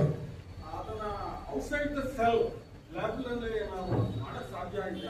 ಸ್ವಲ್ಪ ಆಗಿದೆ, ಪೂರ್ತಿ ಆಗಿಲ್ಲ, error corrections ಅನ್ನು ಮಾಡೋಕ್ಕಾಗಿಲ್ಲ. ಈಗ ಇವಾಗ ನೀವು ಈ ಸರ್ಚ್ ಬಗ್ಗೆ ಹೇಳಿದ್ರಲ್ಲ, ಹೌದು. ಲಿವಿಂಗ್ ಇದು ಮಾಡ್ತಾರೆ, ಅದು ಮತ್ತೆ God particle combination. God particle Higgs ಬೋಸಾನ ಇಲ್ಲ ಗಾಡ್ ಪಾರ್ಟಿಕಲ್ ಅನ್ನೋದು ಮಿಸ್ ಮಾಡೋದು ಪಬ್ಲಿಸಿಟಿಗೋಸ್ಕರ ಮಾಡಿರೋದು. ಅದ್ರಲ್ಲಿ ಗಾಡ್ ಏನೂ ಇಲ್ಲ ಅದರಲ್ಲಿ. ಹಿಗ್ಸ್ ಬೋಸ್ ಇಲ್ಲ, ಇದು ಅದಕ್ಕೇನು ಸಂಬಂಧ ಇಲ್ಲ. You gave an example of equal Yes. with flagella. Yes. Okay, because the flagella is there, it helps for locomotory Yes. and finding the food.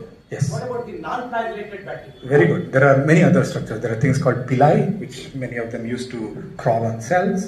There are things which actually swim in much larger structures. So life has found a huge variety of ways to move around. I mean, we don't have flagella. We have legs. Some have wings. Basic idea is you want to move around. So invent whatever evolution gives you as a natural way to do that. There are many, many ways to move around. Any specific reason why you gave the E. coli? E. coli is considered one of the simplest possible living things, bacteria. Very tiny, it exhibits enormous complexity. And we understand its genetics and reasonable amount of physics very well.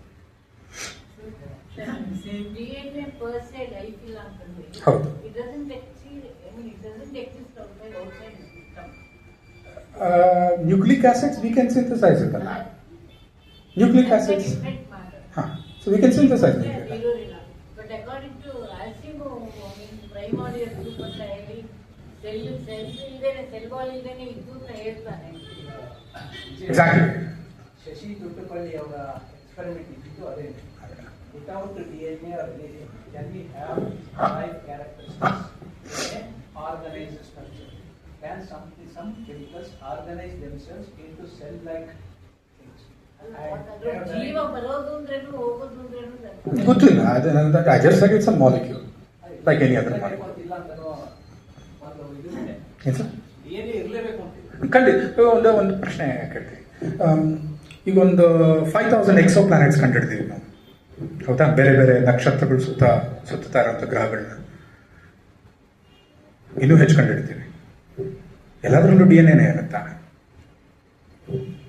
As a basic unit of information of life? Exo planet ಸುಮಾರು ಕಂಡಿಡ್ತೀವಿ ನಾವು ಇವಾಗ. Earth like planets ಕೂಡ ಇದೆ ಎಷ್ಟೊಂದು. I mean ಅಷ್ಟೊಂದು resolution ಇಲ್ಲ, ಅದು ಹೋಗಿ ನೋಡುವಂಥ ರೆಸೊಲ್ಯೂಷನ್ ಇಲ್ಲ. ಅವುಗಳು ಮಾಸು, ಸ್ಟ್ರಕ್ಚರ್ ಇವೆಲ್ಲ ನೋಡೋದು very close to habitable zone, very close to earth like properties, may be liquid water. ಅಲ್ಲ ಲೈಕ್ ಸಿಸ್ಟಮ್ ಒಳಗೆ Good. Should it be DNA? Not needed. Maximum ಅದು ಬುಕ್ಕ ಬರ್ತಿದ್ದಾರೆ. Silicon is, Earth-nalli silicon is one possibility. ಬೇರೆ ಕಡೆ life ಇರೋದು ಏನೇನು ಬೇಕು ಅಂತ ಬರ್ತಿದ್ದಾರೆ. Listen, so the question to ask is, there must be something to store information. In Earth, it was chosen as DNA and proteins and so on. There must be things which will divide, replicate, evolve. Like you said, these are the properties of living matter. What you use to do these things can be different. Here's one more thought experiment. ವಿಕಸನ ಆಯಿತು, evolution ಆಗಿದೆಯಲ್ಲಪ್ಪ. ಇವಾಗ ನಮ್ಮ 3.5 billion years ago, something around that time, ಲೈಫ್ ಬಂತು ಅಂತ ಹೇಳಿದ್ವಿ. Evolutionary ಪ್ರಾಸೆಸ್ಸಿಂದ some DNA got chosen as the molecule of life. Suppose we were able to repeat evolution, even on Earth. Is it guaranteed that it will be DNA which will carry information? Absolutely no, right?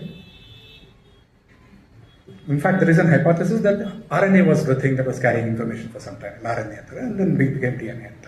But they are still related.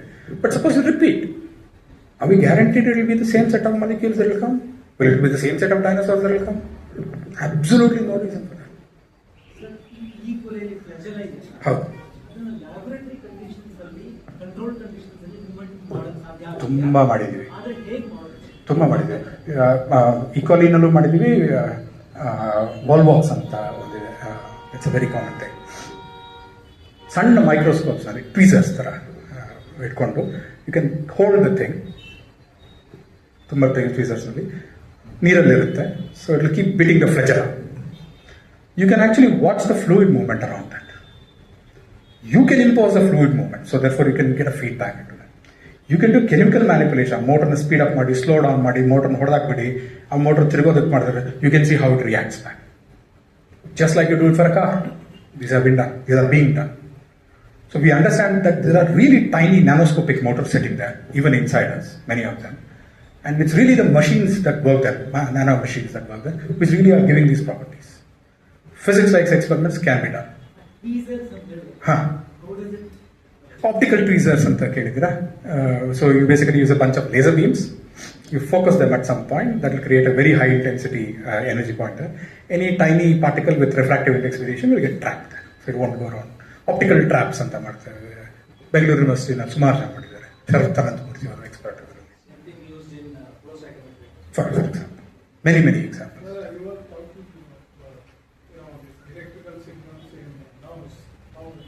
Yes. I think physics has a lot of grip over this particular area. Yes. It's easily, Yes.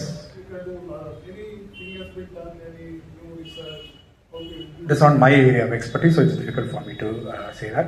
But a lot has been done in trying to understand how electrical signals are propagated in neurons.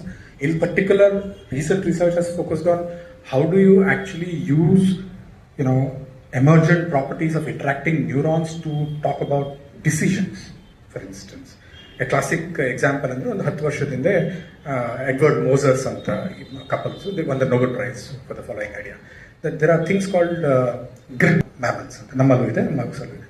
ಅಂದರೆ ನಾವೀಗೆಲ್ಲ ಈ ಸಭಾಂಗಣದ ಹೊರಗಡೆ ಬಂದ್ವಿ, ಗೊತ್ತಿರೋರಾದ್ರೆ ಪರವಾಗಿಲ್ಲ, ಗೊತ್ತಿಲ್ದಿರೋರಾದ್ರೆ ಬಂದ ತಕ್ಷಣ ನಮ್ಮ ಮೆದುಳು ಏನು ಮಾಡುತ್ತೆ ಒಂಥರ 3D map ಮಾಡ್ಕೊಡುತ್ತೆ.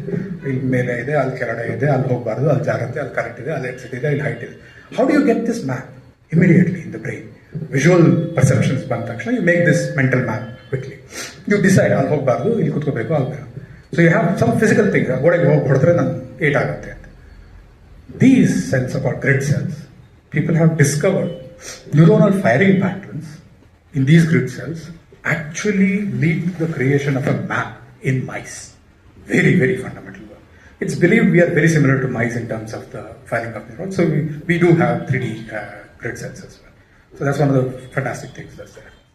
Yeah, I want you to show good cells, one or two pictures. Just want to make a comment. Sure. ಈ ಕಾಲಿನ ತೋರಿಸಲ್ಲ ಇಲ್ಲ, cell, internal cell. Inside the cell Inside. ಇದಾ? ಇದ್ರ ಬಗ್ಗೆ ನಾನು ಯಾಕೆ ಹೇಳಬೇಕು ಅಂತ this is not A art, this is not A photograph.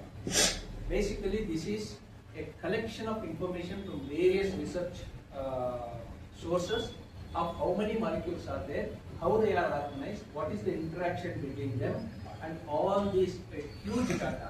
Collecting that data and putting them together as a picture, Goodsell has done a tremendous work to tell us how things work inside a cell. And that's a beautiful Electron microscope. ಎಲ್ಲಿದ್ದೀರಾ? Electron Allah. microscope. Allah. Electron microscope use ಮಾಡಿದ್ವಿ ಸಣ್ಣ ಮಾಲಿಕ್ಯೂಲ್ಸ್ಗೆ. But ಎಷ್ಟು ಅಂತ ಅಂದ್ಬಿಟ್ಟು ಗಣಿತ, physics ಎಲ್ಲವನ್ನು ಸೇರಿಸಿ, chemistry ಎಲ್ಲವನ್ನು ಸೇರಿಸಿ ಮಾಡಿ. ಒಂದೇ ಮೈಕ್ರೋಸ್ಕೋಪ್ ಅಲ್ಲಿ ಪಿಕ್ಚರ್ ಬರಲ್ಲ, ಸುಮಾರು ಮೈಕ್ರೋಸ್ಕೋಪ್ಸ್ ಎಲ್ಲ ಜೋಡಿಸಿ ತಂದ್ರು ಅಂತ.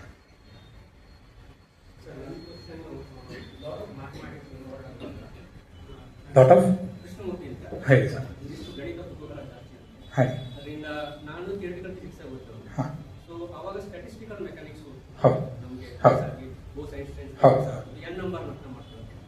ಕಂಪ್ಯೂಟರ್ ಸೈನ್ಸ್ ಬಂದಾಗ ಕಲ್ತಿದ್ದಾಗ ಹಾರ್ಡ್ ಕೋರ್ ಪ್ರಾಬ್ಲಮ್ ಅಥವಾ ಅನ್ಸಾಲ್ವ್ ಪ್ರಾಬ್ಲಮ್ಸ್ ಅಂದರೆ ತುಂಬ ಹಾರ್ಡ್ ಪ್ರಾಬ್ಲಮ್ಸ್ ಸ್ಟಡಿ ಮಾಡ್ತೀವಿ ಎನ್ ನಂಬರ್ ಬಗ್ಗೆ ಮಾತಾಡ್ತೀವಿ NPN ಮತ್ತೆ NPN ಪ್ರಾಬ್ಲಮ್. ಬಟ್ ಇಲ್ಲಿ ನನಗೆ ಕಾಣಿಸ್ಕೊಂಡಿದ್ದು basically other than this dynamics data ಇವತ್ತು ಬಂದಿರುವಂಥ earlier way of sample statistics ಅದನ್ನ ಇದು ಮಾಡ್ತಾರೆ.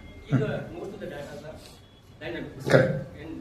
ಡೈನಮಿಕ್ ಡಾಟಾಗೆ ರಿಲೇಟ್ ಆಗುವಂಥ ಅರ್ಲಿಯರ್ ಸ್ಟ್ಯಾಟಿಸ್ಟಿಕಲ್ ಮೆಥಡ್ಸ್ಗಳು ಆಗುತ್ತಾ ಅನ್ನೋದು. So there is a change Sure. Because topology more ಆಗುತ್ತೆ. Sure. Basically again not theory protein ಅರ್ಥ ಮಾಡ್ಕೋಬೇಕು. Sure. Not theory also place. Sure.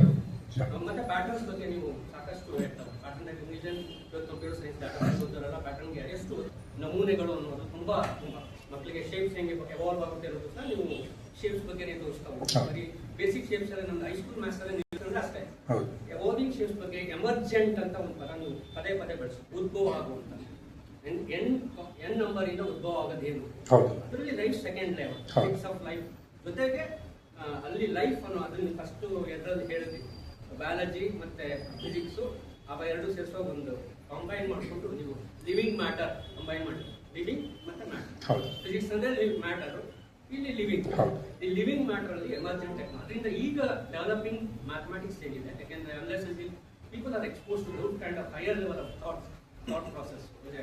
ನಮಗೆ ಥಾಟ್ ಎಕ್ಸ್ಪೆರಿಮೆಂಟ್ ಅಂತ ಹೇಳ್ಬೋದು. What kind of thought today's children's are today's people should know, ಅಥವಾ ಏನ್ change ಆಗಿದೆ dynamics of mathematics ಈಗ ಅದರ್ ದನ್ ಸ್ಟ್ಯಾಟಿಸ್ಟಿಕಲ್ ಮೆಕ್ಯಾನಿಕ್ಸ್. ಹಾಂ, ಸ್ವಲ್ಪ ತುಂಬ ಕಾಂಪ್ಲೆಕ್ಸ್ ಕ್ವಶನ್ ಇದು.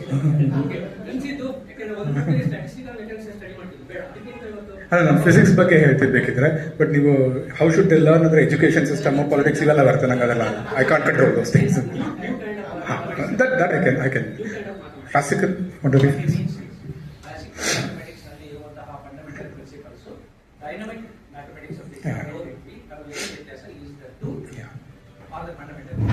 Yeah, there's nothing like dynamic mathematics. I mean, differential equations are so dynamic mathematics. The differential equations are dynamics. But what he meant was statistical mechanics. Classical statistical mechanics nalli dynamics ಅಂದ್ರೆ time iralla.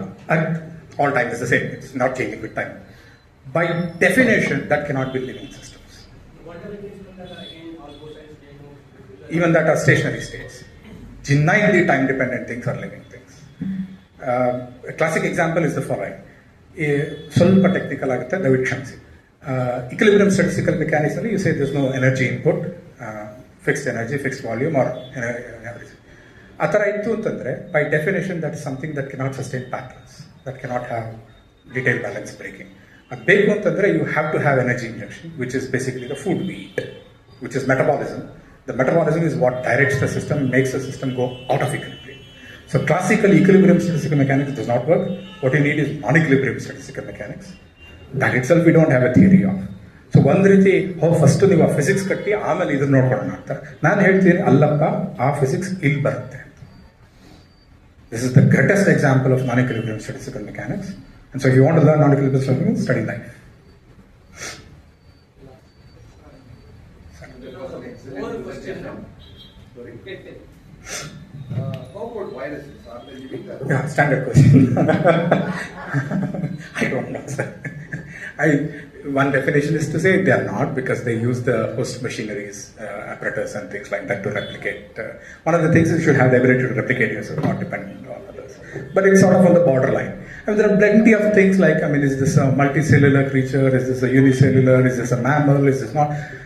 Evolution has created all kinds of mixtures. It's very hard to put sharp boundaries between things. Virus is something that lies in between.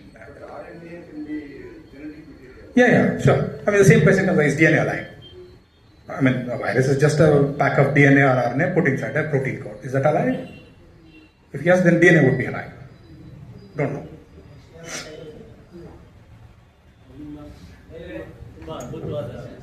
Thank you, sir.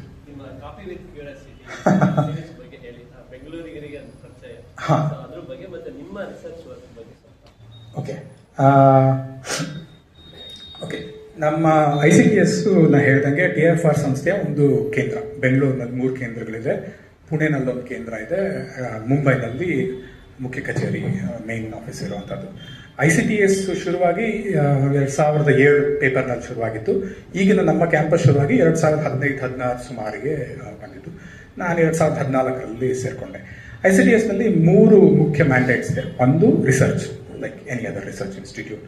ಎರಡನೇದು we act as a hub to organise conferences. ಇಂಡಿಯಾದಲ್ಲಿ ಯಾವ institute ಇಲ್ಲ, we are the only one. So the idea is that we solicit applications, ಯಾರು ಬೇಕಾದರೂ research ಅಕಾಡೆಮಿಯಲ್ಲಿರೋಂಥವ್ರು ಇದರ ಬಗ್ಗೆ ಒಂದು conference ಮಾಡ್ತೀವಿ. ಇದು ಏನೋ ಒಂಥರ ತುಂಬ ಬೆಳೀತಿರೋಂಥ ಜಾಗ, ಸುಮಾರು ಜನ ಎಕ್ಸ್ಪರ್ಟ್ಸ್ನ ಕರೆಸ್ತೀವಿ, ಉಪನ್ಯಾಸ ನಡೆಸ್ತೀವಿ. ಇದರಿಂದ ಏನಾಗುತ್ತೆ ಅಂದರೆ it spreads into the larger Indian academia. We act as a hub for that. Third aspect is outreach. One of the things that I strongly believe, and many of our founding fathers believe, is that research should not be confined to research institutes. At the end of the day, research in India is funded through public money. It's taxpayers' money. ಅಲ್ವಾ? ಎಲ್ಲರಿಗೂ ನಾನು tax ಕಟ್ತೀನಿ ಅಂತ ಏನೋ tax ಕಟ್ತಾರೆ. ಕಟ್ಟಿದ್ದ ಮನಿನಲ್ಲಿ ಒಂದು ಸ್ವಲ್ಪ ತಲೆ ಇದೆ ಅನ್ಸುತ್ತೆ ಇವರಿಗೆ, ವಿಜ್ಞಾನ ಮಾಡಿ ಕೊಡ್ತೀವಿ. Isn't it our responsibility to get back to the public? The public has full rights to know what they have invested the money in. You can't just dismiss off by saying this is technical. It's your job to simplify that, get it to the public.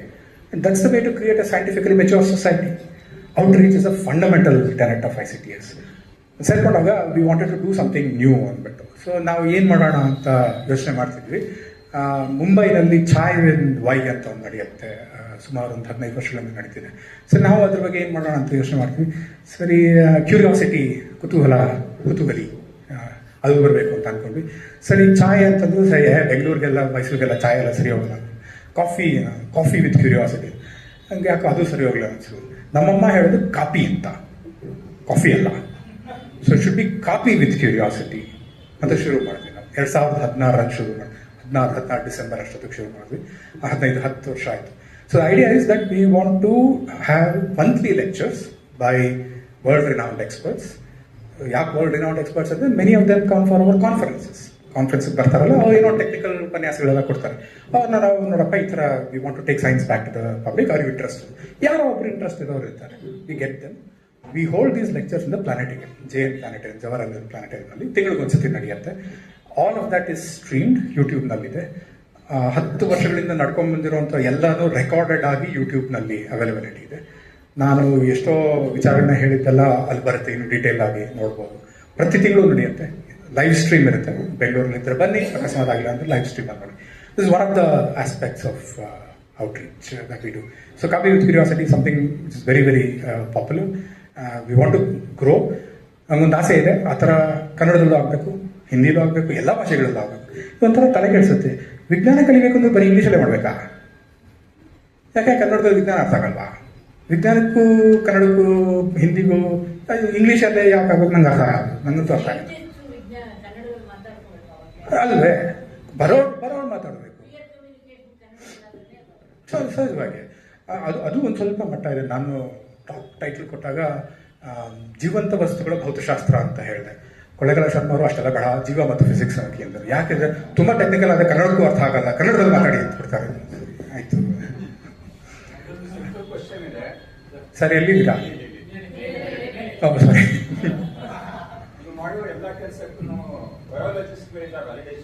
ಖಂಡಿತ sir, first thing to do. ನಾನು ತುಂಬ ಜನ biologist ಜೊತೆ collaborate ಮಾಡ್ತೀನಿ. I mean there is classical traditional theoretical physics. ನಾವು ivory ಟವರ್ನಲ್ಲಿ ಕುತ್ಕೊಂಡು ಕೆಲಸ ಮಾಡ್ಬಿಟ್ಟು we are great, we will tell you how to. That's not the way biology works. I go sit in the lab. I do theory, I do calculations, computations, but I go sit in the lab. I try to look at the microscopy images. I want to understand what is going on there. I may not be good at doing genetics or chemistry, but I want to understand what is the process going on there. I give suggestions to my colleagues. Either madana, atra madana, either day, put that, put this. If it works out, then we get a proper back and forth between theory. That's how classical physics has worked, alva. I mean, ಇವವಾಗಿನ ಹೇಗಾಗೋಗಿದೆ theoretical physics ನಲ್ಲಿ ಎಲ್ಲೋ ಕೂತ್ಕೊಂಡು ಯಾರೋ experiment ಮಾಡ್ತಾರೆ, ಯಾರೋ. That's not the way it should work. And biology is largely an experimental science too, so very strong interactions with experiments. Can virus diseases be cured? Sir? Can virus diseases be cured? Actually, diseases, the way it is posed is that diseases are actually something bad. They're not. They're actually a useful thing. It's useful to get fever. You will be in trouble if you don't get fever. No, it's okay for human beings. All animals get fever. All animals get fever. I'm talking about plants. Plants, I don't know if plants get fever. I don't know that for They sure. don't get. I don't know They that. don't have immune system. Yeah, but they have something else to prevent, not like our immune system. They don't have. Okay, I don't know much about that. But it's good to get fever. Ma'am, you had a question. ಕೇಳಿ. ಕೇಳಿಸಿಲ್ಲ, ಸಾರಿ. Bubble? Solid, very good, excellent question. Super question. Bubbles, ಬುಡ್ಡೆ ಅಲ್ವಾ, for the solid or liquid ಅಂತ. ಬುಡ್ಡೆ, excellent question. Neither ತಪ್ಪು ತಿಳ್ಕೊಬೇಡ. ಇವತ್ತು brush ಮಾಡಿದ್ಯಾ? Tooth paste solid ಲಿಕ್ವಿಡಾ?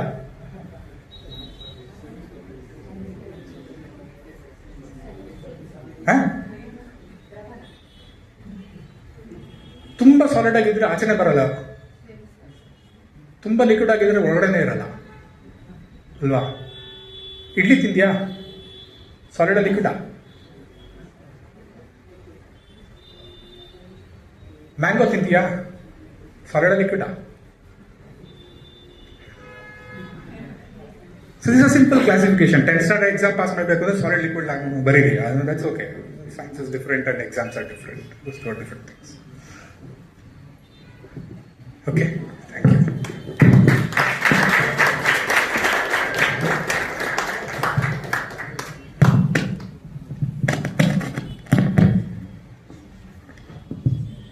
ಕಲಾ ಸುರುಚಿ ಮತ್ತು ಕುತೂಹಲಿ ಕನ್ನಡ ವತಿಯಿಂದ ಪ್ರತಿ 2ನೇ ಶನಿವಾರ ನಡೀತಾ ಇರುವಂಥ ಈ ಸೈನ್ಸ್ ಸಂಜೆ ಕಾರ್ಯಕ್ರಮ, ಇವತ್ತಿನ ಕಾರ್ಯಕ್ರಮ ತುಂಬ ಅದ್ಭುತವಾಗಿ ನಡೆಸಿಕೊಟ್ರು. ಡಾಕ್ಟರ್ ವಿಜಯ್ ಕುಮಾರ್ ಕೃಷ್ಣಮೂರ್ತಿಯವರು, ಅಸೋಸಿಯೇಟ್ ಪ್ರೊಫೆಸರ್, ಅಂತಾರಾಷ್ಟ್ರೀಯ ಸೈದ್ಧಾಂತಿಕ ವಿಜ್ಞಾನಗಳ ಕೇಂದ್ರ, ಬೆಂಗಳೂರು ಕಡೆಯಿಂದ ಬಂದಿದ್ದಾರೆ. ತುಂಬ ಅದ್ಭುತವಾಗಿ ಕನ್ನಡದಲ್ಲಿ ಕೂಡ ವಿಜ್ಞಾನವನ್ನು ತುಂಬ ಚೆನ್ನಾಗಿ ಜನಪ್ರಿಯಗೊಳಿಸ್ಬೋದು ಅನ್ನೋದು ತಾವು ಕೂಡ ತೋರಿಸ್ಕೊಟ್ರಿ ಸರ್. ತುಂಬ ಚೆನ್ನಾಗಿ ವಿಜ್ಞಾನದ ವಿಷಯಗಳನ್ನು ಹೇಳಿದ್ರಿ.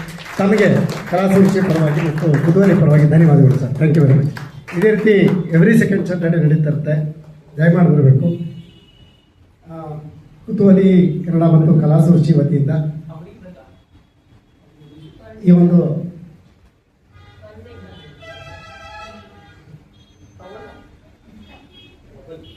ಪುಟ್ಟ ಸ್ಮರಣ ಕಾಣಿಕೆಯನ್ನು ನೀಡಬೇಕು ಅಂತ ಕೇಳ್ಕೊಳ್ತೀನಿ.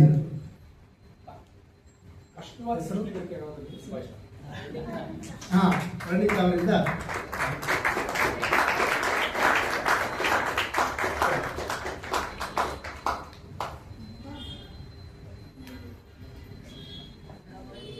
ಇದೇ ರೀತಿ ಮುಂದಿನ 2ನೇ ಶನಿವಾರ ಕೂಡ ಸೈನ್ಸ್ ಸಂಜೆ ಕಾರ್ಯಕ್ರಮ ನಡೀತದೆ.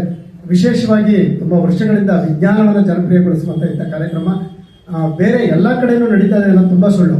ತುಂಬ ಐಸೋಲೇಟ್ ಆದಂಥ ಒಂದು ಕಾರ್ಯಕ್ರಮ, ತುಂಬ ಚೆನ್ನಾಗಿ ನಡೀತಾ ಇದೆ. ತಾವೆಲ್ಲ ಬಂದಿದ್ದೀರಿ, ತಮ್ಮೆಲ್ಲರೂ ಕೂಡ ಧನ್ಯವಾದಗಳು. ಶುಭರಾತ್ರಿ.